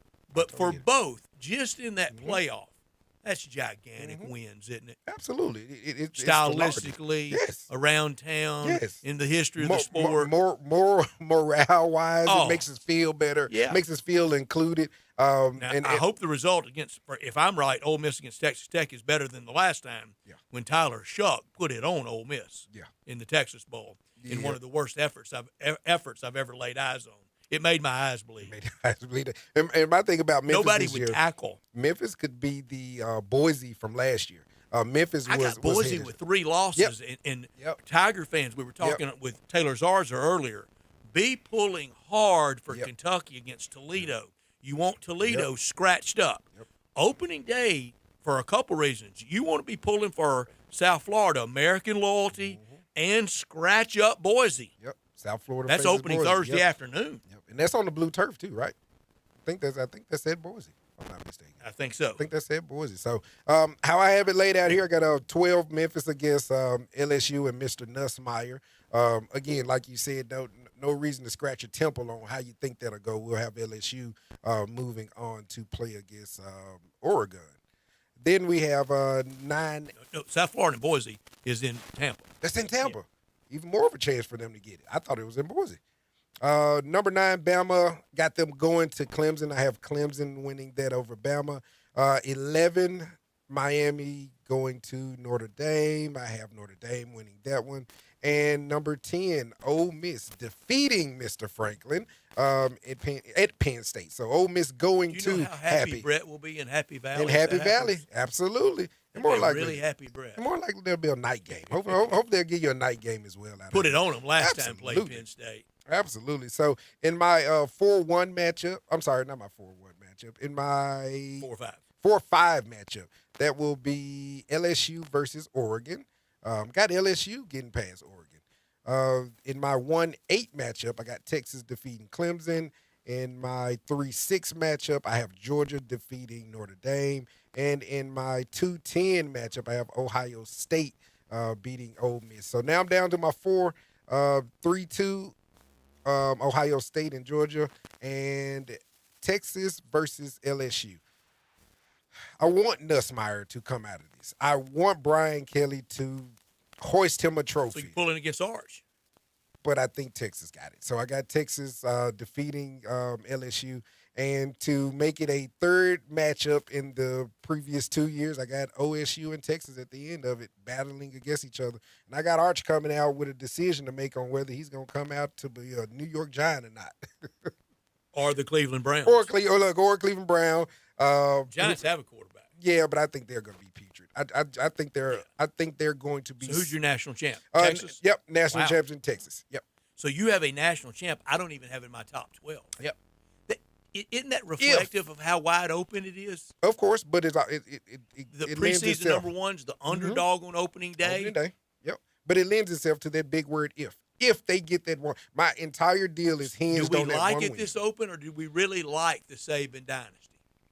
We love the Saban dynasty. We did, but we like this openness too. We like that Texas can go into OSU, take a lump on the head. You're not, you don't want to go up there and get 38-10 put on you. That's what you don't want. You want to lose 34-27 to say you were worthy of that number one. You walk out of there 56-3. Last year just 3. This year I have 4 from the SEC. Does that calm everybody down about the SEC? Nope. I think you need 6 to calm them down. You need half. 6. Yeah. Because think about it. The way we're giving, like you said, if that won't calm people down, that'll infuriate people. For the SEC to get half, I think it's worthy. The Big Ten. Kudos to you. Like you said, once the end of August comes, all of it is a moot point because the win and the loss will handle itself. But you cannot omit that we have the best conference. Right. Yesterday in AP, it was Ole Miss 21. They play 5 teams in front of them. That's why I was telling an Ole Miss friend last night. Don't worry about it. It does not matter. If you win those 5 games, you go from 21 to 2. Yeah, easily. And it's not a question. And if you don't, then they were justified in having you preseason 21. Absolutely. This will play out. Yeah, it will play out, but you know how us fans are. We won't play it out. We'll play it out in our head and drive us crazy over and over and over. Play it out on the X. And play it out on the X, and then some of us like Landon. We play it on 2K, right? On the college game, right? Oh yeah. How many national? Does Brett know how many national championships you've won? Within just on the game as a whole, how many titles have you won? I have actually started a dynasty with Hawaii, and we are going on 4 national championships. I missed that in Reelville. The other day, Go Bows. The other day, I was scrolling through the X, and I saw, and I remember it well. It was Mike Shula's first year. Yeah. Bama, they were on probation and weren't going to a bowl, so they went to Hawaii at the end of the year and won dreadful performance and a lot of home cooking from island referees. Was that Tommy Chang? Was that his team? No, it was way before him. And Hawaii put it on Bama, and I'm scrolling through it, and I thought, who in the world's then I saw Landon Schmidt retweet. I said, who in the world's retweeting Hawaii stuff? And it was you. I'm your source for all Hawaii news this side of the Mississippi. 43-28, was that the final? I think it was a little bit closer than that. Oh, was it? I think it was like 30s to 20s, I believe. It was one bad year and one bad ending. When we come back, we'll wrap up this hour. We'll try to end this hour not with a bad ending. We'll try to end it well with big number of the day. Start your day with Sports 56 Mornings with Greg Gaston and Eli Savoy. Weekday mornings from 7 to 10, right here on Sports 56 and 98.5 FM.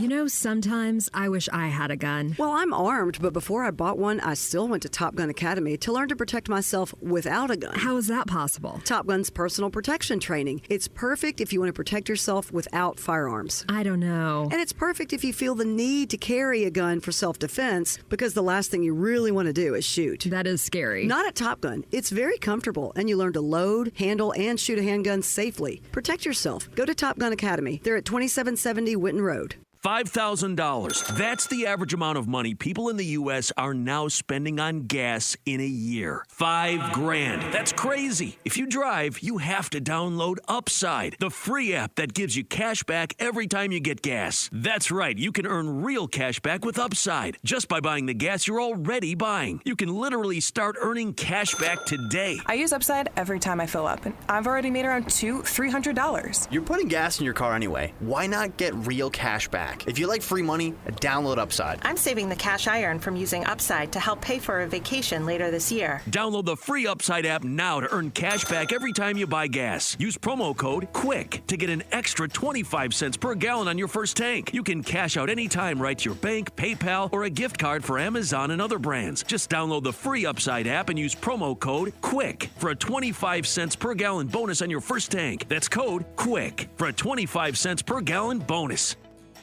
Tito's Handmade Vodka is America's favorite vodka for a reason. From the first legal distillery in Texas, Tito's is 6 times distilled till it's just right and naturally gluten-free, making it a high-quality spirit that mixes with just about everything. From the smoothest martinis to the best Bloody Marys, beyond the bottle, Tito's has gained a reputation for giving back, teaming up with nonprofits around the world to serve its communities and do good for dogs. Make your next cocktail with Tito's and learn more at Tito'sVodka.com. 40% alcohol by volume, namely 80 proof, crafted to be savored responsibly.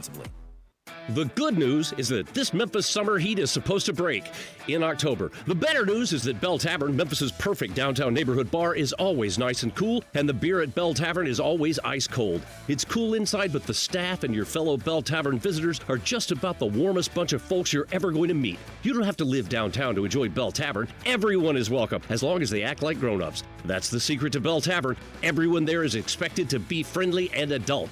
That's how you become a great neighborhood bar. Locally owned and operated for over 40 years, Automatic Gates Construction tailors custom gate solutions for all your residential, commercial, and industrial needs, including repairs, maintenance, and installation. Automatic Gates Construction specializes in designing and installing automatic gates and fencing that seamlessly blends security, functionality, and aesthetic appeal. Elevate the safety and efficiency of your property with a premium gate solution. Automatic Gates Construction at myautomaticgates.com. Do you know one of the best things you can do for your employees or family's health? Provide Arctic Clear bottled water. Arctic Clear bottled water is your locally owned and operated bottled water provider. Arctic Clear is 100% natural spring water with free delivery and setup, dependable service, and no long-term contracts. What an easy choice. Call Jeff Manus today, 901-382-2363, or visit arctic-clear.com. Arctic Clear bottled water. Call now, 382-2363. That's 382-2363. Now back to Sports Time on Sports 56 and 98.5 FM. This hour brought to you by Landers Ford in Collierville. Here once again are Brett Norsworthy and Bryant Dacus.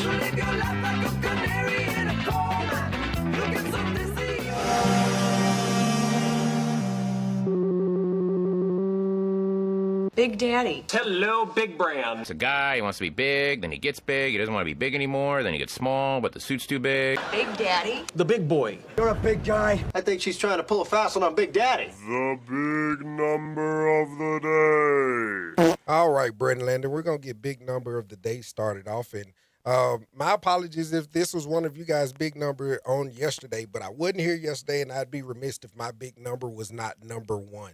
And it's number one for the number one Memphian that has ever lived, the number one greatest Memphis, Tennessee. I mean, whatever name you want to put on it. 901 Bluff City resident, so on and so forth. Mr. Fred Smith. He had his could public argue Tennessean. You absolutely can. Mid-Southerner American, however you want to go. However deep you want to go down that tunnel. But the public memorial service for Fred Smith was held yesterday, and I would be remiss because the first job that I had out of college, I was a tug driver for FedEx. So I think he's helped not only myself. What was your badge number? I forget, but it was in 2001. So if they still have the same rules or regulations, Brett, I would be a 24-year employee right now. Because when you come back in, you go back to your original date. That's one of the smart and cool things about FedEx is that when you leave, you always go back and get your seniority based on your initial hire date. And I was hired in 2001. So that's my big number of date. Number one for the number one Memphian. And just like Brett Norsworthy told you, no one put more money in the pockets of the PGA more than Mr. Fred Smith himself. So, and last week, I failed to say this when I was so – I still am irate at Rory. And, the story goes that after the dust-up at the Ryder Cup 2 years ago with Rory wanting to fight Joe LaCava shouldn't have popped off to a player. The caddy doesn't talk to the player. Bat Boy doesn't talk to Barry Bonds. Bat Boy doesn't get in his business. But it got off the rails, and Tiger, being tight with Joe LaCava reportedly, the next week, and Rory played the message to people, which is uncool, and I don't think went over well with Tiger Woods, but Tiger called Rory, and the message went kind of like this. Hey, Roars, Tiger here, great win for Euro side, played well. Look, I know things got crazy with you and LaCava last week, but he's trying to reach out to you. If you would, please, call me back, and y'all start mending things, call Joe back, and get things square. Never called either one of them. Rory never called Tiger. If you're a pro golfer and you have the nerve not to return Tiger Woods' call, at least don't do it from your second vacation home because he built the first one. You may have built the second one. You're absolutely Tiger built the first one. Yeah, no, and you're absolutely right. Rory missed It's Tiger Woods. You returned his call. And that's, everybody talking about we may go signature in 2 years. Yeah. Rory didn't mind missing a signature event that was Jack Nicklaus. He missed Jack's this year, and I think it was on his birthday as well this year. You say no to Jack Nicklaus and Fred Smith. Yeah. And also, not to mention, yesterday was also Fred's 81st birthday. Yeah. That's also why I had the number one. That's good stuff. That is good stuff. My big number is 201. There have been 201 AP polls, AP press polls since 2012. I'm gonna start saying that, just trying to crack on somebody. Since 2012, and since Rutgers last appeared, 201 polls since Rutgers last appeared in 2012. That's longest of anyone. Second, West Virginia, 100 polls last appeared in 2019. But Rutgers, they can always rest on this. In all the conference realignment, nobody won the Powerball like Rutgers. Not at all. They got the best deal. out of realignment of anyone out there. Who got second best in realignment? I say TCU. Used to be in a couple of different conferences with the Tigers. That's not a and bad now one. Firmly in the Big 12. Yeah, just having it laid on me, TCU is not a bad one because TCU could easily be in a much worse situation than they already would in. say South Carolina. They've been in a couple of. And they accepted the bid FSU turned down. Oh, it was Arkansas and Florida State. Arkansas first, Florida State second. Coach Broyles leading the charge. FSU turned the bid to the SEC down. No, yeah, you're right about it. Kind of had to scramble to find South Carolina. Yeah, South Carolina could easily be in a much worse situation. Not sure, I guess they had the right people in the right place and time to get them there. But South Carolina and TCU, both of those are at the top of the list when you say, whoo, sheesh, we're glad we're here. But you think anybody in New York City really knows or cares that Rutgers, that they're in the Big Ten? Minimal, 1%. I don't think a whole lot of Wall Street action. Not at all. Not at all. And I'm trying to think of some of the bigger boosters at Rutgers. It's not hitting me. I couldn't name one. I mean, I'm trying to think. Maybe there's some Nike guys I think that graduated from Rutgers. There's some pretty big booster guys, but not a lot. Not a lot. 201 polls since they've been in a AP poll. And that's football, right? Uh-huh. Oh, yeah. And however many weeks we got this year, it'll add to it. Now, I remember Rutgers in a Final Four in the 70s, in 76. They were undefeated going to Philadelphia, yeah. Okay. They and Indiana both undefeated. And Rutgers lost in the Saturday semis to Michigan, maybe? I think Rutgers was pretty relevant in the 90s at some point, too, right? Didn't they have a couple of NCAA tournament teams? I don't remember them. Really, the only thing I remember about him is the loudmouth coach. It was so wild. Greg Schiano? No, basketball. Oh, basketball. Okay. Schiano's back in football. Okay, I thought you said Schiano. Yeah. Those were some of the best years. The Ray Rice teams were good. Mike Teal at quarterback. Yeah. The good wide receiver. Yeah. Brett. Kenny. Yeah. Kenny. So, yeah, Kenny. Oh, that's right. Kenny and Ray Rice were there at the same time, weren't they? I saw them on a Friday night play South Florida and Tampa. The next day went to Bama, Florida at Gainesville. Oh, yeah. That team was probably littered with NFL players. 2 hours down. When we come back, we'll talk a lot of NFL with Bo Marchant. And at 5:30, we'll look at what's trending. And I know we're going to talk a little more schedule release from the NBA. Some other games on the Wednesday and Thursday night of the first week. We've got Christmas games. We've got the opening night games that Tuesday night and a few more games. We'll wrap up everything with Mo's Crunch Time. You're listening to Sports Time on Sports 56 and 98.5 FM.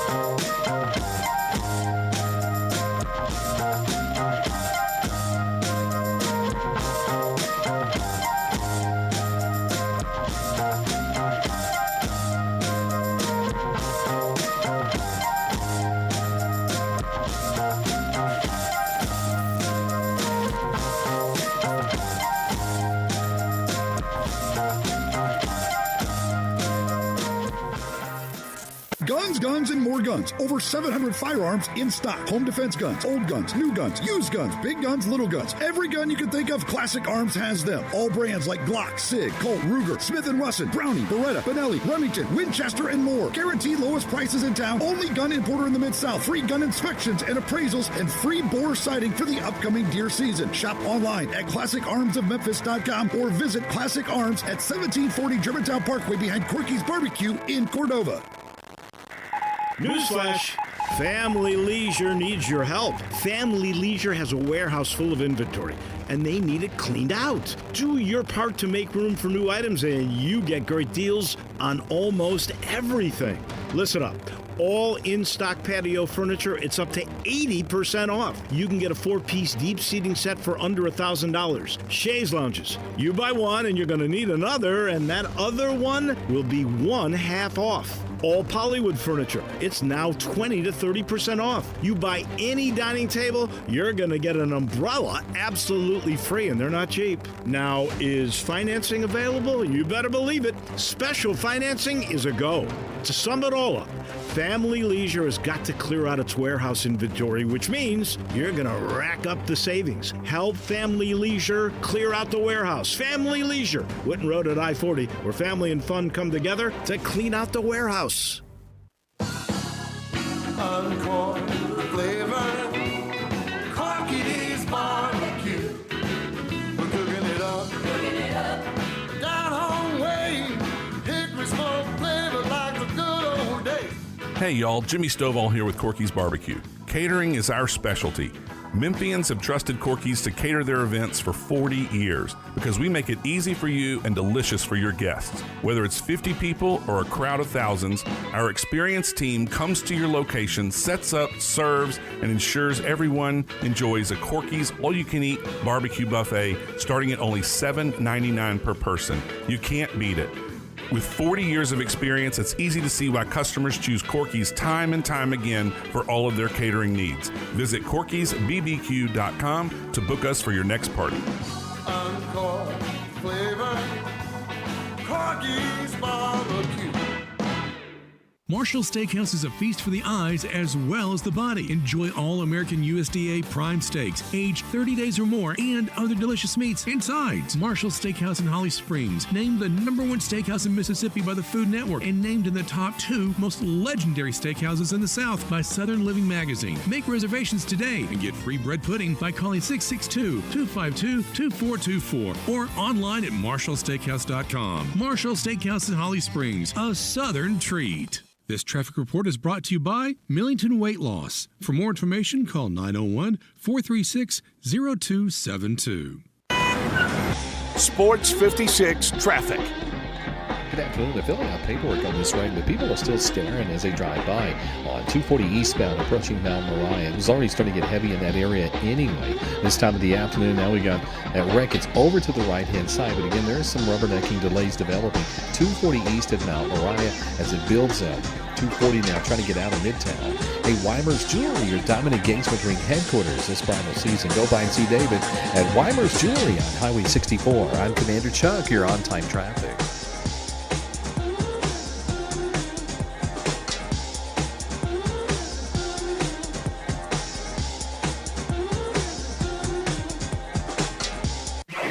We are Sports 56, WHBQ Memphis, and W253DF Memphis with John Harden, weekdays from 11 to 1. Now, back to Sports Time on Sports 56 and 98.5 FM. This hour brought to you by Jaguar Land Rover Bluff City. Here once again are Brett Norsworthy and Bryant Dacus.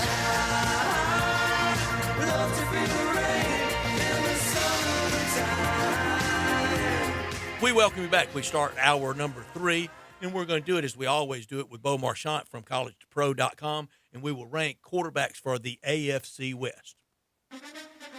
National Football League talk every Tuesday with Bo Marchant, covering the NFL Draft at collegetopro.com and the NFL Draft Bible, covering the Steelers for Sports Illustrated, living and running in Eastern Ohio, and on Twitter X at Bo Marchant.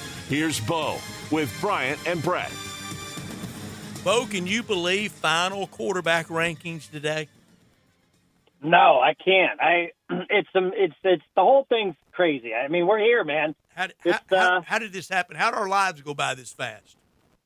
It's called football, and it's called the 24 or 12-month-a-year sport where there's never a down month. Even in January, we're talking about the Senior Bowl, and then in March, we're talking about the draft, and then we're talking about mini camp, training camp, and now we're talking about AFC West quarterbacks in week 2 of the preseason. And that will complete it. We'll rank the quarterbacks in the AFC West alphabetically. That's Denver, Kansas City, Las Vegas, and the LA Chargers. We started ranking all 8 divisions way back on June 24th with the NFC East. Next week, we will pick the AFC, and then in 2 weeks, we will pick the NFC and our Super Bowl winner. How are things at Steelers camp?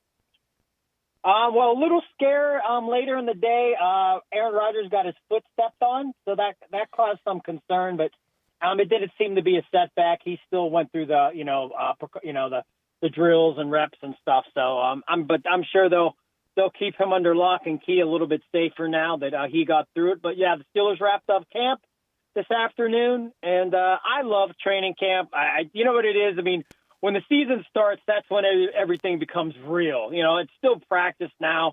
It's still a nice vibe, especially in Latrobe. It's just a fun atmosphere, and but I enjoy camp. But, Thursday, the Steelers will scrimmage against the Tampa Bay Buccaneers down at Acrisure Stadium, and then Saturday night they'll have their first home game of the preseason when they play the Buccaneers. So Thursday I'll be in Pittsburgh to see the scrimmage, and then Saturday night, obviously, watch the game as they take on the Buccaneers. Do they let you? So they let you watch the scrimmage? Yeah. They let us watch the scrimmage. I believe last year they had the Buffalo Bills in. It was a kind of a cool concept because it was down at Acrisure Stadium, and they kind of split the field at the 50. So they had the ones and the twos on, just say, this side of the 50, and they had the ones and the twos on, like, offense, defense on the other side. So, you kind of had to pick and choose what you were watching. But, one, I assume it saved them a lot of time than, worrying about, a whole starter unit or the twos or the threes resting, So you kind of got to say, hey, we're going to watch the Buffalo offense against the second-string Steelers or vice versa, or however they're going to do it. And Aaron Rodgers alluded to it last week, and he touched base on it today when we talked to him. He talked about the preseason being watered down and what to expect. And he said he actually gets a little bit more out of a team scrimmage like they're going to have Thursday. He says teams reveal a little bit more in a scrimmage than they would during a regular preseason game. So he's Aaron Rodgers. He's four-time MVP. I assume he knows more than me. I would imagine that these teams will not meet regular season, will they?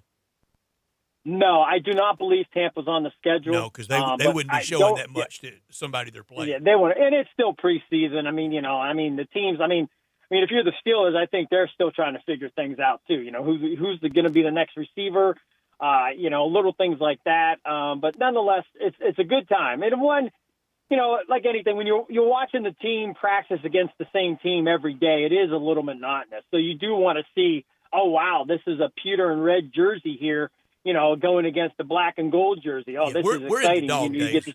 We're in the dog days of college and pro camp, and that's why I think somewhere in one of these joint practice sessions, you're going to have a big helmet swinging brawl.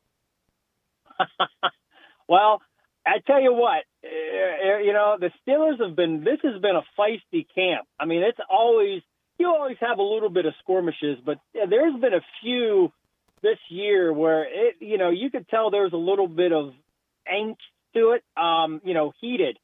Sometimes it's just a push and a shove, but these have been like a push and a shove that escalate into a punch or another shove or, guys taken to the ground. So, and I could be wrong, but my buddies were texting me how's camp's going today, and they're Steeler guys. I go, all I'm telling you guys is buy number 5 Jalen Ram jersey because he is the tempo setter of this defense. I don't care if he's been here for 3 months. I mean, and they got great ones on that side. That's why they got him. I'm telling you, he is, in my mind, at least in my mind, in my opinion, like he has changed the attitude of that defense. I really believe he has. And I'm excited to see 5. He missed all last week. He was out on the field today. So it was nice to see him. Hopefully, Calvin Austin still hasn't practiced, so we still don't know, what the severity of whatever happened to him is or how long he's going to be out and when he's going to come back. But Ramsey wasn't in practice last week, but he was on the field and doing everything this afternoon. Bo, we're glad to hear that there were no Myles Garrett type helmets swinging around at camp today, because when we saw that, there was a pretty big guy swinging the helmet. He can hurt some people with that. But I'm glad you brought up Jalen Ramsey. I guess my question to counter that is, as good as he is or as good as he has been in camp, are we missing Minkah at all, or has Jalen kind of, erased that? Has he erased the fact that Minkah was a Pro Bowl player there? Yeah, that's a great question. I don't know if Minkah had his best year last year. So I feel like the Steelers improved in that aspect. And Juwan Thornhill and Deshaun Elliott, they're back there and they've looked solid. And I think the versatility of Jalen, you see him working with the safeties, you see him work at defensive back. We know Mike Tomlin was going to use him a ton in the nickel So, you think now, you got Juwan and Deshaun in the back end, and then you got Joey Porter Jr., Darius Slay, and Jalen is that nickel guy. So I think the versatility that he brings, I think it brings more value to the defense overall than Mika as what Mika brought to the defense. And I love Mika. This is not but I think the acquisition of Ramsey and what I've seen and what I saw last year in Fitzpatrick, I think the Steelers made a good move. And then, Jonnu Smith, he looks – listen, this team has gone through the cycle and, you bring in Jonnu, you bring in DK Metcalf, you bring in Slay, and they're older guys. But nonetheless, I like to call them adults. You're not dealing with adolescents right now. You have grown men in that locker room. And I think the character and the culture is something important. I mean, I know it's important, but I think that's the dynamic. When you look at this Steelers team, you're not looking at that pouty face or the I'm throwing a tantrum. You're looking at true professionals that they know about their business. Tomlin knows they're going to go about their business in the right way. So I think that offseason perspective is the biggest key for the Steelers culturally, if you will, is I think some of the things that might have hampered them in terms of personalities, I think those are gone. And I think that the men that they have in that room now and on that team, I just think they add a layer of a higher character and a higher level of play. And I think in the long run, and I'm not going to put them up against, the elites of the AFC. I don't know where I'm even going to pick them to finish in the AFC North. I'm still questioning that. I know I'm not picking them to win it. Next week. I don't even know if I'm going to pick, second or third. I still don't know if I'm going to put them behind or above the Bengals. So, but it's a tough division. And nonetheless, they're going to be there, but, it's still, there's a lot of ifs for Pittsburgh to get it absolutely right. That's what makes me nervous. That overall. division is played in football country, isn't it? It is. It is for keeps. Landon has always been big on the tight end acquisition because you loved him with the Titans. I loved Jonnu Smith with the Titans. He was fantastic. Great receiving tight end. Always open. Always open. And tight ends just somehow seem to be open in the league. I don't know how they do it, but with Jonnu Smith up there, I know we've kind of talking with Taylor earlier. He made me really excited about Gunnar Helm helping out with the Titans in that aspect. So hearing that with Jonnu Smith, how are the other tight ends looking with the Steelers? Are they going to be? Is Jonnu Smith going to be one or two on the depth chart? Do we have any kind of answer with that yet? Well, I mean, they did one rep where they had 4 tight ends on the field, and they had Jonnu Smith as a running back. So, I think the creativity by Arthur Smith, their OC, is, unlimited in terms of the tight ends. Fryermuth's the go-to guy. I mean, and then, they're starting to involve Darnell Washington more. And I think that's the thing that gets frustrating watching the Steelers. You got the speedster and Scott Calvin Austin. You got this trickster guy and Connor Hayward. You got this giant monster, athletic freak, and Darnell Washington, and then you just kind of simplify it, and you don't use them. And this season, at least this preseason, this off season, if you will, I've seen a little bit more of the balls going to Darnell Washington. I know Aaron Rodgers alluded to him right when he got there that he marveled at how talented Darnell Washington was. So. I don't know if this is a little bit of Aaron Rodgers, maybe peppering a little things in Arthur Smith's mind, going, man, I really like 80, and I really like 81, and I love 19. 19 Austin, 81 Jonnu, 80 Darnell Washington. So I think all those tight ends are going to have their hand in the pile, if you will. I think Fryermuth, just because of what he is to the team, he'll probably get the most targets.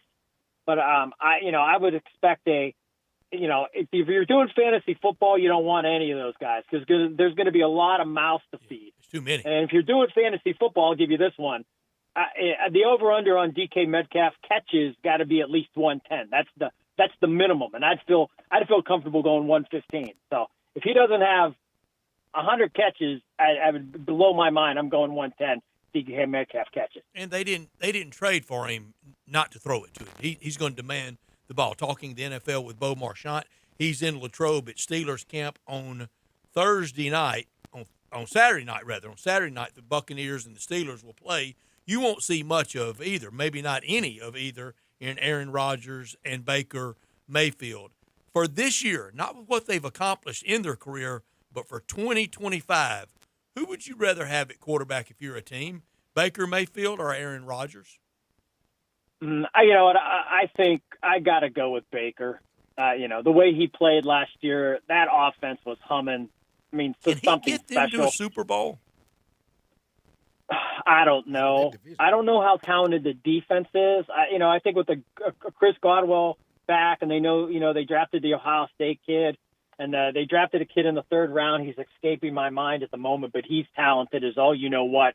I love the offense. I just don't know if the defense is up to par to, that's a gauntlet. You figure you're probably gonna have to beat the Lions or the Eagles, maybe both of them. You know what I mean? So that's a tough task. And then if you do that, then you still got to go to the Super Bowl. I don't know, and that's a shame to say it. Put it this way: I feel more comfortable with the Buccaneers maybe making it than the Steelers. And this is, I just like where, Baker Mayfield is. He's been part of that team. That offense was at a ferocious level last year, and this was all new to Aaron Rodgers. So it might not be a fair thing. I mean, resume-wise, we know Aaron's resume is impeccable compared to Baker's, but I just think going into this season, I think Baker feels very comfortable. He has to feel comfortable. He has to feel excited about where that offense is headed. And I'm sure Aaron is excited, but nonetheless, there's a lot of, new faces and a new, curriculum, if you will, in terms of how the offense and the X's and O's and the calls, the signals, where's this guy make his cut? Where's this guy usually turn? When I'm releasing my throw, am I going to have the timing down? These are all things Baker Mayfield is dialed into with his Buccaneer teammates. So I would go Baker. Well, Bo, the Bucs have won that division 4 years in a row. And they are the betting favorite going forward. But just want to piggyback on these two fellas. You keep dropping these names, Aaron and Art. I got a question about them both. Aaron is 2 years removed now from that horrific injury that he had, correct? So my question is, Art is used to having a semi-mobile. Maybe he's never had, a Lamar Jackson or Jaden Daniels of some sort. But from a standpoint of mobility, do you expect Art to at least try to get some of the old mobile Aaron Rodgers that handoff fake and bootleg out to the right and send you a rocket down the field? And he had good wheels. Yeah, and he had good wheels. So do you think you're seeing enough of that from Aaron where he can have glimpses of that? Or is Aaron just straight up old and in the pocket now? I still think there's a little bit of mobility left in Aaron Rodgers. I don't think he's a statue back there by any stretch. I think if you're Arthur Smith, you're hoping, Pat Meyer has that offensive line up to snuff, and they can protect him to allow him time. Just say if they're running, say if they get 8 plays, on 6 of those plays he's comfortable. Maybe 1 or 2 of those plays he might have to scramble. I don't, the bad potion is this guy's, 5 plays and he's running for his life on 4 of them, and he already takes the sack on the 5th. That's what you don't want to see for Aaron Rodgers. So, and that's the Achilles heel, not to play off Aaron Rodgers' injury from 2 years ago, but the Steelers' offensive line has to gel. Broderick Jones has to become the piece. Troy Fautanu on the other end has to become the guy. The interior seems a little bit, stable because the pieces are there and they have a little bit of a history together. But the bookends, they're young and they're unproven, and that's going to be the key. So if they can protect them, I think you'll see a better Aaron Rodgers. And we saw Patrick Mahomes against the Eagles last year or this past February in the Super Bowl. I mean, the greatest Patrick Mahomes is if you can't protect them, they're not going to be, efficient, and they're going to look like the Chiefs did. Quickly, and I don't mean necessarily in scrambling. I don't think any of us at this age wants to see Aaron scramble. I'm just saying, can we see him move the pocket? Can we see a different launch angle? Not because he did look kind of robotic last year, in that offense from the Jets. But is that pocket going to move to the point where once he does that play action, now he's launching the ball from a different spot? Yeah, you know what? We haven't really seen that much. I mean, they'll do reps where he just rolls out. Yep. But there's nothing that comes to mind where he's actually doing exactly what you described. And now, listen, he might have done it I mean, they're running 1,000 plays, every day, and I could be looking at what Cole Holcomb's doing and miss something, but I haven't really seen that. Doesn't mean it's going to happen or not happen, but I haven't really seen that much of that type of play calling with Rodgers. The one thing I can say about him is, he's very, what's the word?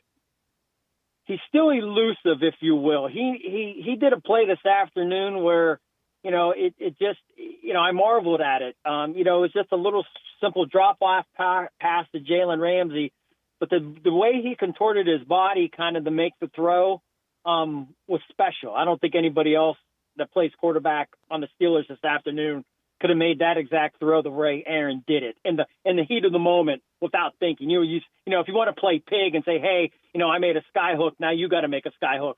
That's fine and dandy. But on the spur of the moment, when it's actually live and to do it as a natural ability, those are the things I think he possesses. And again, I hope I gave you the answer you wanted, Darian. But they just haven't done a lot of what you've kind of commented on. A lot of the stuff that I've seen is most of it's just in the pocket. But again, we don't know what they do in the morning. We're just there watching the afternoon practices, so they could be doing different things that we haven't seen yet. It is rankings time, the final one, AFC West. If anybody has anybody other than Patrick Mahomes as number one, just gently excuse yourself from the segment, please. Anybody got anybody other than Mahomes? Everybody's still here? Good. I'm glad we're all We're all still here. We're all here. We're all here. Landon, go through yours. All right, got good old Patrick Mahomes at number 1. Coming in at number 2, one of the greatest regular season quarterbacks in Justin Herbert. Number 3, give me Bo Nix. And number 4, Geno Smith. That's mine exactly. It is not Bryant's. He has Mahomes 1, Herbert 2, Geno 3, Bo Nix 4. Darian. I'm definitely opposite of Dakis. I got Mahomes 1. I got Bo Nix, who's going to make the biggest jump in the NFL this year. Watch. You got Bo Nix too? I got Bo Nix too. I'm not opposed to that. I got at all. Justin Who's Herbert. going to tell Gus Malzahn that? I don't know who's going to tell him that, but it's going to be because of his defense, not because of him. His defense is going to shorten that field for him. He still performed really well last year, though. He does, but they went to San Francisco and had a rummage sale on defense, if you don't know that, and they are going to be stout on defense, and I think that's going to help his offense hugely. Bo? I'm following his lead. I'm going Patrick. I'm going big Bo Nix year 2, Justin Herbert, followed by Geno Smith. Look at y'all, Bo Nix. Once at Auburn, then at Oregon. And the worst quarterback coaching he got in his life was from Gus Malzahn. Yeah, that's that. You know what? I just think I love the upside of Bo Nix. I thought he played great. I think Justin Herbert's. I think he's on that. He's kind of on the tipping point. Are we still going to include him with the elite guys if he kind of just 50-50 this year? I mean, I think he's 41-38 lifetime. I know Harbaugh's the coach, and he's going to change things around. But I think it becomes a more power running game. The wins will be there, but I don't know how much that impacts Herbert's play. But I think Bo Nix with Sean Payton, they talked about it on draft day last year, how this was a match made in heaven. Sure and is. That team really performed out of nowhere. And, like you said, that defense, you got Defensive Player of the Year, Patrick Surtain returning, and all the added pieces they have. It should be a fun. They got Cortland Sutton locked in, so his go-to's there. The contract's done. I'm excited for Bo Nix in year 2. Bo, quickly, I know Brett doesn't like these hot takes, but I'm going to go ahead and stand on one. Mr. Justin Herbert will not have a better career than one Jeff Garcia. I'll say that. Whoa. I don't mind hot takes. Oh, yeah.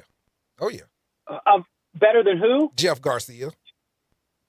Oh, man, that's a great one. I thought you said Jeff Garcia, but I was like, did he really say Jeff Garcia? But he's a Niners guy, so he remembers Garcia well. I remember with the Eagles too. So, but yeah, I don't think he'll have a better career than Jeff Garcia. What say you? Being on the spot right now. Oh man. Okay. Can I ask one thing? I think Harbaugh is going to have a big impact just on the team. So I don't know, he might have some more playoff success, maybe individual success. I'll go with Garcia. But I think this is the pivot in the AFC West where I think Harbaugh and the company, they start to kind of get over, and I think the Broncos as well on the Chiefs. So I think team-wise, right now, and that's what it's kind of a weird thing, but yeah, I will go along with you on that. I will take the bait because I just love the random name of Jeff Garcia. That is a beautiful, beautiful take. They're expecting him to be Fouts or Rivers, and y'all have got him down there with Jeff Garcia. Hey, but Jeff was a 4-time Pro Bowler. So good, not great. Okay. Yeah, I mean, Jeff was a dynamic. In his that year of that window, and plus, that 49er offense was something special as well. Yep, 2000, 2001, 2002. Yeah. A great window. It was. Yeah. Bo, enjoy the final days in Latrobe, and next time you're there, it'll be next year for camp. Yeah, that's the sad part, and that's the beauty of it. I never go back until camp opens, and it's a beautiful place. Hey, any of you fans out there who love football, make sure if you're making a pilgrimage to a camp, visit Latrobe. You'll have a nice time. It's a pretty setting. That would be so much fun, and for me, I would have to go to the golf course with Arnold Palmer, where Arnold Palmer grew up. Thank you, Bo. Have a great week. Yep. Stay safe, gentlemen. You got it. Bo Marchant talking NFL with us every week. And if you're ready for that new Silverado, head to All-Star Chevrolet in Olive Branch with financing as low as 0% and thousands in savings. It's All-Star Chevy's end of summer sale. Thousands off MSRP on everything you're looking for. Suburbans, Traverse, Tahoes, more new Silverados than you'll find anywhere in our area. Choose the new 26 Silverado or Trailblazer and make no payments for 90 days of fall. Your good credit deserves it, and you get it at All-Star. Teachers, military, law enforcement, and all first responders get a $500 bonus back. Every pre-owned or certified pre-owned Chevy is on the lot ready for you to test drive at All-Star Chevy in Olive Branch. This is the best week to get the most money for any vehicle you want to sell. Bring it to All-Star in Olive Branch and get that big check today. Tailgating or fall road trips, head to All-Star. That's where they should begin. Don't miss the end of summer sale at All-Star Chevy in Olive Branch, or go to allstarautogroup.com. Together, let's drive into fall. Again, for more information, go to allstarautogroup.com. When we come back, we'll see what's trending, and we'll talk about more scheduling coming out from the NBA. You're listening to Sports Time. Add a little fun to your lunch break. Join Johnny Radio for Sports 56 Happy Hour from 11 to 1 every weekday on Sports 56 and 98.5 FM. I think a lot about golf, and when I think golf, I think Miramichi. Did you know Miramichi Golf Course offers membership? It's a great way to play more golf for less out of pocket. Their memberships run for $300 a month plus tax, and that includes unlimited rounds and range balls, no extra card fees, priority tee time booking, and discounts in the pro shop. Oh, by the way, there's no initiation fee. Miramichi green fees, they'll allow you to choose the right rate at the right time on the right day for your needs. If morning tee times are more important, you can book up to 14 days ahead of time to reserve your spot. If rate is more important to you, there are discounted evening rates available that you can choose from. Miramichi is now open on Mondays, and you'll find the lowest rate is on Thursday. Sometimes you just need to escape the hustle and bustle of life. Miramichi Golf Course provides just the right place to solve that need. The name Miramichi means place of happy retreat. When you need a quiet, peaceful round of golf, please make your way to Miramichi.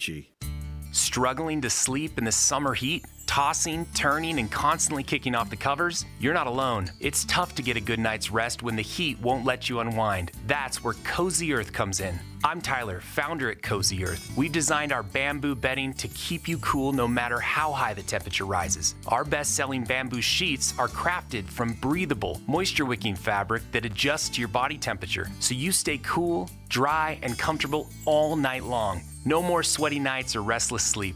Hot nights, humid mornings, Cozy Earth has you covered. Experience the difference with a 100-night sleep trial and a 10-year warranty on all bedding products. Love them or send them back, but trust me, You won't want to. Upgrade your summer. Visit CozyEarth.com. Use code CozyComfort and save up to 40% on temperature-regulating sheets, apparel, and more. That's CozyEarth.com, code CozyComfort. Sleep cooler. Lounge lighter. Stay cozy.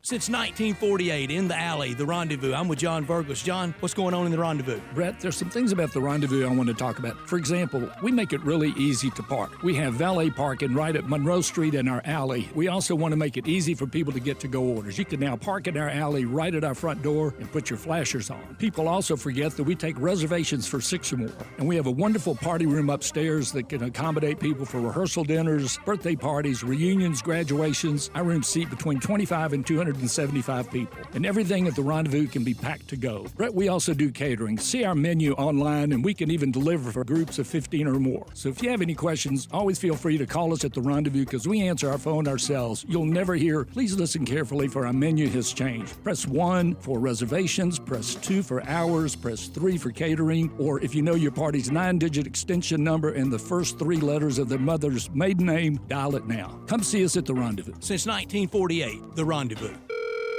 Hello, is Tina there? Who's this? Yeah, this is Vince from the hit reality show Wives Don't Tell. Tina applied for our show to confess that her husband won't go to the doctor to get his erectile dysfunction checked. She said she's ready for a guy that can bring the heat. All right, what the hell is going on? You know you're talking to her husband right now? Tina! Well, she wrote the application that her man's performance is questionable. She's basically married to a coffee table. She also said, we live within driving distance to Memphis Men's Clinic, but he's scared to get a blood test. Oh my, she is done. She is so done. Got you, Mike. His nephew Tommy ain't no reality show. It's a prank. Memphis Men's Clinic is the real deal, fellas. Local experts. Test results in minutes. Call 901-390-4151 or hit memphismensclinic.com before your lady books a new co-star. Memphis Men's Clinic. Making it happen. I'm Gary York. I'm the service director at Lexus of Memphis. Our service department wants to be more than just a place where you get your oil changed. We do glass repair, windshield replacement, recalibration of your camera and sonar systems, even wheel repair, tire replacement, all the things you would expect from a luxury automotive dealer. Please check out our website. You can schedule your appointment, check out our specials, hours of operation, or if you'd like to do it in person, please reach out to one of our associates at 901-271-5199. This traffic report brought to you by Salt Sports Bar and Bistro, 3101 South Mendenhall Road, where great food meets the big game. Sports 56 traffic. Good afternoon. MPD still cleaning up a couple of wrecks we had earlier. Still see some showers out here south of Memphis. You could run right into them on 55 down through certain parts of South Haven all the way down into DeSoto County. Again, be careful with some of that rain. It looks like it's to the west and southwest of Memphis as traffic continues to build. And right now, 40 east over here at Sycamore View Road all the way out past Germantown Parkway. If you want a greener, more weed-free lawn, then call Brandon Holly at Lawn Solutions here in Memphis, 867-5626. I'm Commander Chuck with your on-time traffic.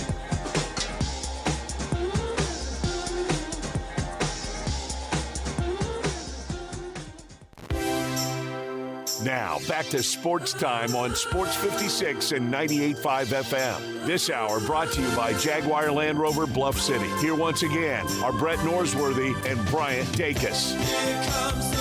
Full NBA schedule, all 82 games for all 30 teams. It's going to be out Thursday. But we're starting to get more and more from the TV world, especially for that first week, but even for the cruise for the regular season. On opening night, though, NBA on NBC will have on the Rockets-Thunder game will be Mike Tirico. I could listen to Mike Tirico do chess. I think he's the number one announcer in the country right now. He is going right now. Could do anything. Do anything. Following off the heels of Costas, I would say so as well. Mike Tirico, Reggie Miller, Jamal Crawford, Zora Stevenson. For Warriors and Lakers, Noah Eagle, Grant Hill, and Ashley Shaw Ahmadi. And Ashley Shaw Ahmadi is headed to superstar. I was going to say that about the previous two, Baby Bird as well as Zora. All three of them and Ashley, they have worked. A round of applause for the weak link is Grant Hill. Yeah, yeah, you probably could. But round of applause for those three being in a competitive world. We know Baby Bird, people will say Nepo baby or whatnot, but he's a good Nepo baby. Okay, He's a great Nepo baby. He had to produce. He had to produce. I'm not one, but there are plenty. Jim Carrey had to. Joe Buck had to. He is good. Kenny Albert. Has Kenny Albert produced? Kenny Albert's very good. Yeah. Very good. But kudos to all three of those young folk, and they are on the rise. On site in Oklahoma City, Maria Taylor, Carmelo Anthony, Vince Carter. That is tough stuff right there. That's I like really Maria good. getting back in her wheelhouse. Oh, me too. On site in L.A., Ahmed Fareed and Tracy McGrady. Games announced for Wednesday night, doubleheader on ESPN. Cavaliers and Knicks, Spurs and Mavericks on Wednesday night. And then on Thursday night, Thunder and Pacers and Warriors and Nuggets, all on ESPN. So we really know what Tuesday, Wednesday, and Thursday will look like opening week. Yep. And then, of course, they've already given you the Christmas games. But have you gotten to MLK Day? MLK, I know that we're, obviously don't have a home game, but I don't know if many people realize we're not playing at all. Like, even that overseas game, we're not playing at all. It was one thing to... It's disgraceful. Absolutely. It's one thing to take the game away or not to have it here, but we're not playing at all. They have Atlanta and Milwaukee at 1. You got Cleveland and OKC at 2:30, Knicks Dallas at 5, and Pistons Boston at 8. I don't know whose decision that was. Where's Atlanta? Atlanta, Milwaukee. Okay, for the first good. game. They should. Atlanta and Milwaukee. That makes sense. And I never had a problem with Atlanta being that first game. Kind of used to think Memphis should start it off at noon all the time, if not be that primetime game at 7. No problem with Atlanta. How about standalone, those two? Standalone, those two. One at night. But the Grizzlies, I wonder, Brett, how long? I think this is the first time since how long? Second time. This is the first time since a few years ago. They just forgot us. Just forgot. Yeah, the Grizzlies are not on this schedule at all on MLK Day. So there will be a lot of ballyhoo. So what happens to the symposium and all of that? All of that's gone, right? So so we don't do that in lieu of the game not being here, correct? I wish it's a little bit like the PGA Tour. I wish the NBA would support us a little more. Yeah. And I wish we had somebody here raising Cain about it. Now, all this first week TV and even Christmas Day, didn't we think spring of 2022, when we were beating Big Mouth Pat Bev, that we would be ever present in these kind of games with our superstar? I wouldn't even say ever. I would say littered. We thought we would be littered with these games. Every time. But I mean, we thought Christmas staple by this point. Absolutely. Why haven't we? Because we're tweeners. I'm going to use that word. We're tweeners. We're in between. We're stuck in between being irrelevant and being okay to good. We haven't scratched the surface of being very, very, very, very good. We've seen our iterations of big threes and big fours, but we just hadn't kicked the door down. So, until we kick the door down, I don't think they're going to, I think I know who you're talking about with the big four. With the big three, we know now we did not have one. We had a medium-sized three. We went through the drive-through. It took a long time. We ordered a large. We got a medium, and the fries were cold. Fries were cold while we were headed back home. But and you ate them all before you got back to the house. Ate them all. Like you do the tater tots ate them all. Sonic. Nobody ever waits till they get back to the house to eat the tater tots. Of course not. I still got a couple left in the car right now. But absolutely. But for whatever reason, I mean, we just and we understand that we're going to be honest Grizzly fans, and a lot of us are and not. We're going to be. And a lot of us are not. We haven't done the prerequisite. You remember in college you had prerequisites. We haven't done the prerequisite work as of right now to garner those high class moments. And the reason why is our superstar. Yeah. He failed us. Yeah. Whether it be mentally, physically, whatever it is, we hitched our wagon to him. We're still hitched. We're hitched because there was probably another contract coming, probably another 5 years and 200 and some mil coming behind it. So for 6'1" and 170. Yeah, in perpetuity. That's what it's called. How do you think that turns out? He's never played more than 67 games. I was for full blow up. It didn't come close to happening. My deal is I look towards, I think everybody that knows me knows that I'm looking towards and looking forward the Olympics in 2028. And here's my, again, hot take. If Ja is in that Olympics, if he is a starter, backup, I don't care what role it is, Memphis, you have reason to stand up and applaud in your city for what has already happened, which should have been All-Star game, some form of Western Conference playoffs as far as the finals, if not in the NBA finals. Just appear in the finals. Appear Western Conference I agree. Finals. And you have a Josh sighting there. And isn't that lowering it a peg or two from spring of 22? Absolutely. It's definitely lower. Definitely lower. And then you're coming off a Olympics where Derek White got there. For all intents and purposes, that should have been a Ja Morant spot. Not picking on you, Derek White, but just looking at a low-hanging fruit where that's an easy swap out, like you said, going back to a few years. But in retrospect, if he's not on that Olympic team in 2028 and he's not on the bench or even in consideration, what else could have happened but horrible things or not horrible. The Grizzlies have won nothing. Yeah, the Grizzlies have won nothing if he's not on there. So just to sum it all up, that 2028 Olympic run, that will be very telling from a Grizzly standpoint if you have representation on that team or not. I like the calculus, and I'm afraid you're going to be disappointed. Or not. And I just kind of broaden it up if you're a representative on that team. Not necessarily from the point guard standpoint. We have a big man that we're, Didn't we think he would be on the 24 team? Oh, wholeheartedly. I mean, by 28, we thought it would be multiple. It would be an MVP in there. It would be at least to a Western Conference Finals. It's been nothing. Yeah. But I think what we can say about the omission from the first go-around, that was about the outside looking in. I don't think that was about on the court. I think all of that was off the court. That was in the midst of the gun and the waving and the coming off of Denver in that club. All of those were optics. The commissioner. The meeting with the commissioner. All of that was optics. I don't think it was on the court. Right now, I don't think it'll be an optic thing. I think it's all on the court. Production. 2028 is all about production.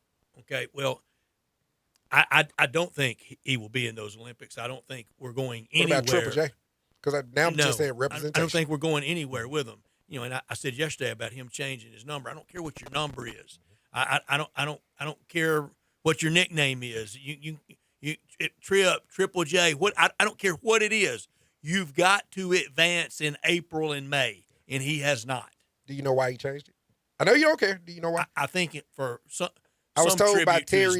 There you go. I didn't know why, so we asked Terry Davis just like, what was the motivation behind it? It was because of his dad. And with that, I have no doubt the sincerity of it. Sincerity. But you also know nobody can assail that. I'm assailing it. No. I want to, about whatever number he is, I want to see advancement in that bracket. Absolutely. I want to bring up something to you, too, that I was looking up. Forbes released their top list of sports agents of 2025.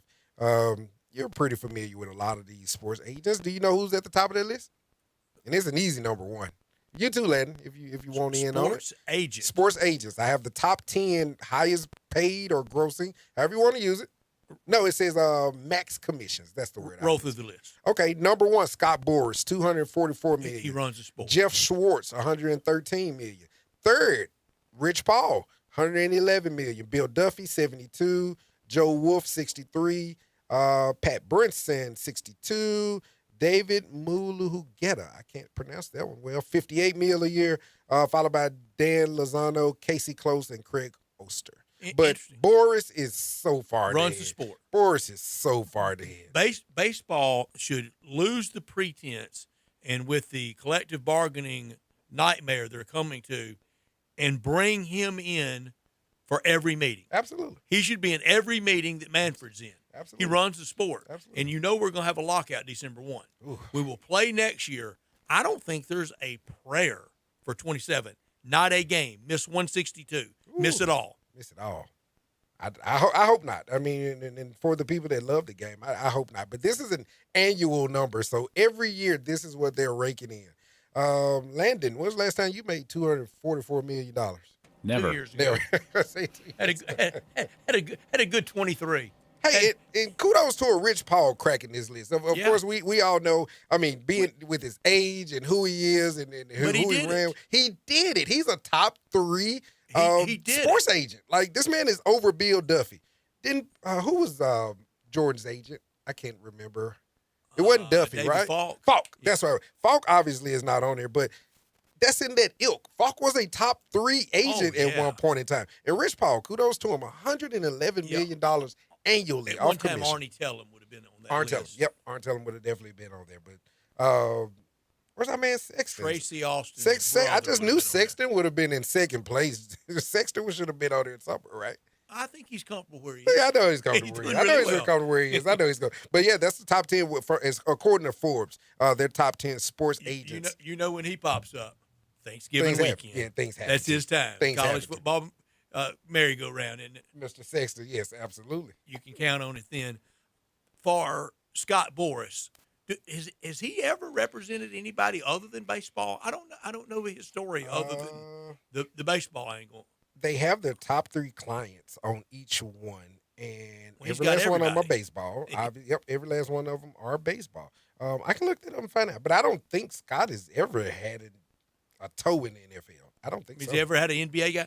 I don't think so. Tracy Austin's brother at one time was a big NBA guy, I think. I think that's the tennis player, Tracy Austin. I think her brother at one time would have been in that Falk, Arnie Tellem league. But you are correct. That was peanuts back then. Oh, yeah, definitely peanuts back then. So, on Boris, never represented an NBA client a day in his life. Looking at NFL. A couple of different for NFL. Yeah. Is not known for representing NFL clients. Nope.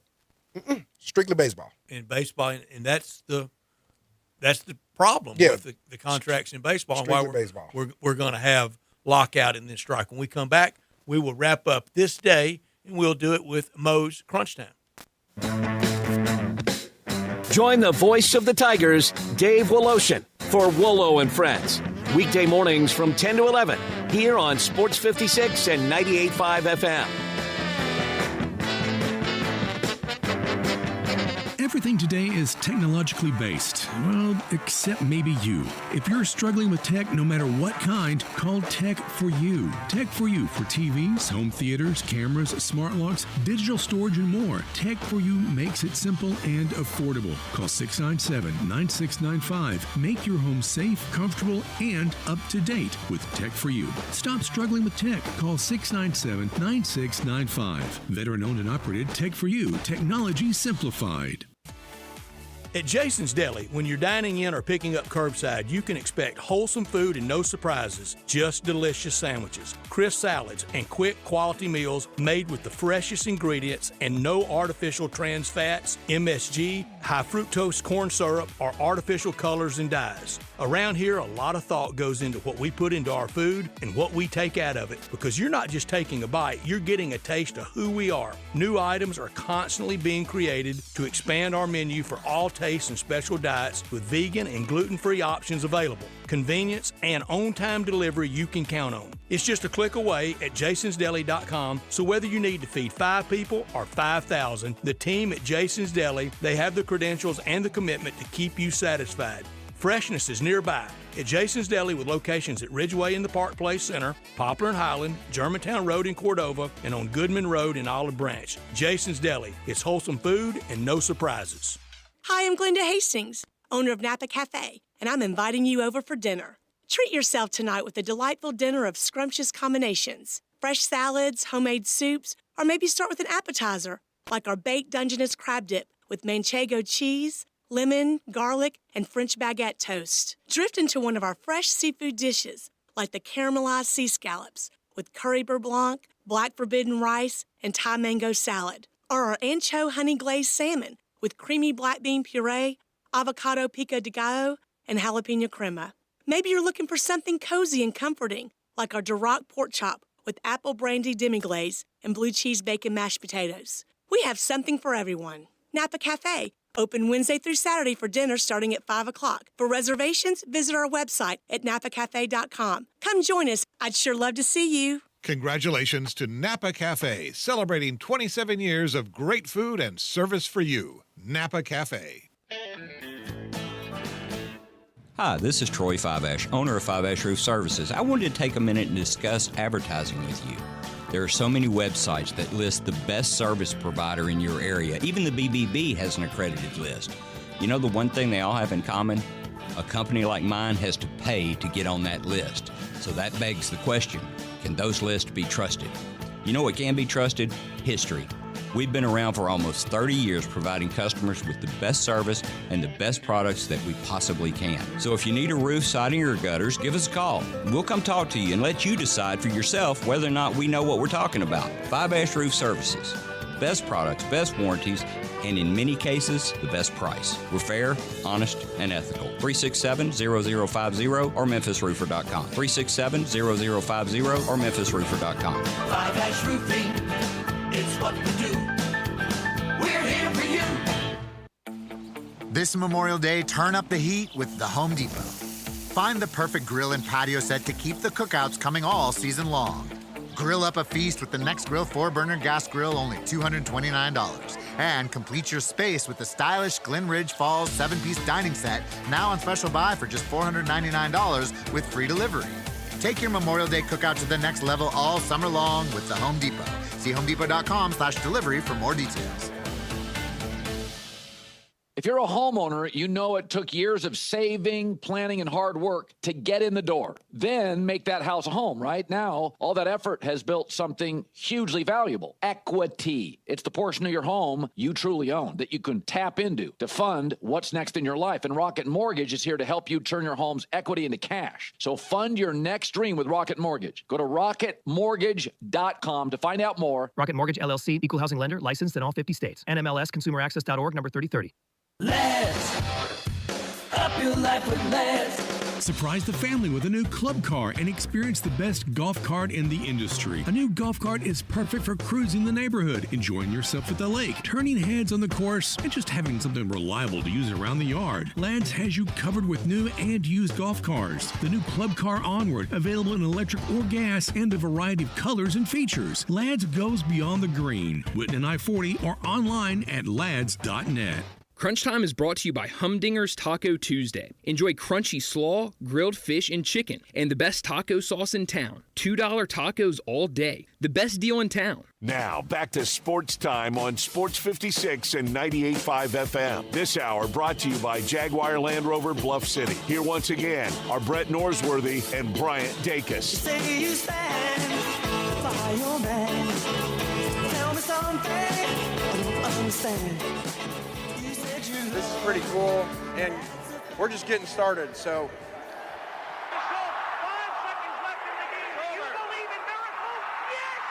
Spanning the globe.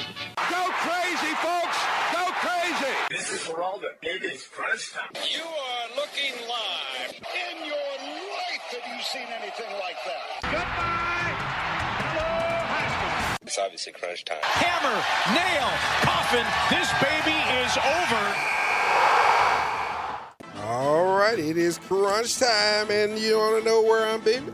Are we beaming first? Not yet. I don't beam. What'd you learn today? Oh, what did I learn? What I learned today is Bo Marchant may or may not have said that, Aaron Rodgers is mobile right now. He said he's not seeing a lot of that, and we appreciate the honesty. But more than just that, we appreciate learning that the Pittsburgh Steelers and their preseason and their training camps right now, they're going off without a hitch. Yes, they have some injuries right now. Calvin Austin, one of our guys here, a hometown guy, he's still out. But right now, the arrows are pointed up when I didn't really know which way that, with ayahuasca and all of this good stuff going on, didn't know which way the arrows would be pointed. But no bad reports are good reports coming out of Steelers camp. What I learned, it's really happening. John Gruden is back in the middle of rumor mill for college football head coaching jobs. We've been through John Gruden mania before. Arkansas and Tennessee both humiliated themselves once before in Chucky to SEC Mania. But I said it yesterday. Next year, opening day, Jimbo Fisher, John Gruden will be in the SEC. And you know what? All of this, and I think I almost had this as my not top. All of this is over leaked emails, secret emails. There's blood on everybody's hands on both sides. That's the way that I look at it. But we're so desensitized to everything. Yes. But the sender and the receiver both have blood on their hands. And I ain't interested in the appeal on that. What is it you could have done without? What I could have done without today is probably this the whole John Gruden thing, or my man Mateer. I go Mateer. Let's go Mateer. because it could be a nothing. Again, desensitized. It could be a nothing, but everything is a something when you look at it. And I hope this does not derail Mateer and Oklahoma and all of the Wazoo guys that have come down to Oklahoma to try to resurrect what the Sooners have going on. But could have done without the gambling. 1 week aspect. story. Will it be around next week? I hope not, but if it is, the season goes in the tunnel, in the trash. I could have done without last night. Not today, but last night. That was way too close for the Cardinals against the Rockies. Every Cardinal fan, like both of us, we're trying to cling to false hope. We know without a sweep over Colorado, it's really, really over. 6,000 to 10,000 in the ballpark last night, unimaginable. Let's see. Right now, like I said, we're looking at that L column. 6 out until we get into the wild card. So, maybe 4. Yeah, we're out. Yeah, we're out. Who are you beaming to tonight? All right, you're gonna beam me down to Houston. I'm going down to find me a playoff. Hopefully a playoff matchup between the Houston Astros and the Boston Red Sox. Houston 67-52, the Red Sox 65-55. This can only hurt the the Houston Astros if they continue to lose. So, full steam ahead. I'm beaming to Milwaukee. Paul Skeens on the mound for the Buccos versus the scorching on fire, towering inferno that's the Brewers. 25-4 in their last 29, 10 in a row. Made it look easy last night against Pittsburgh. Tonight, if they beat Skeens, they may not ever lose again. Yeah, I think it's a win they beat Skeens because we know he's not going to get a lot of runs. What else are you watching tonight?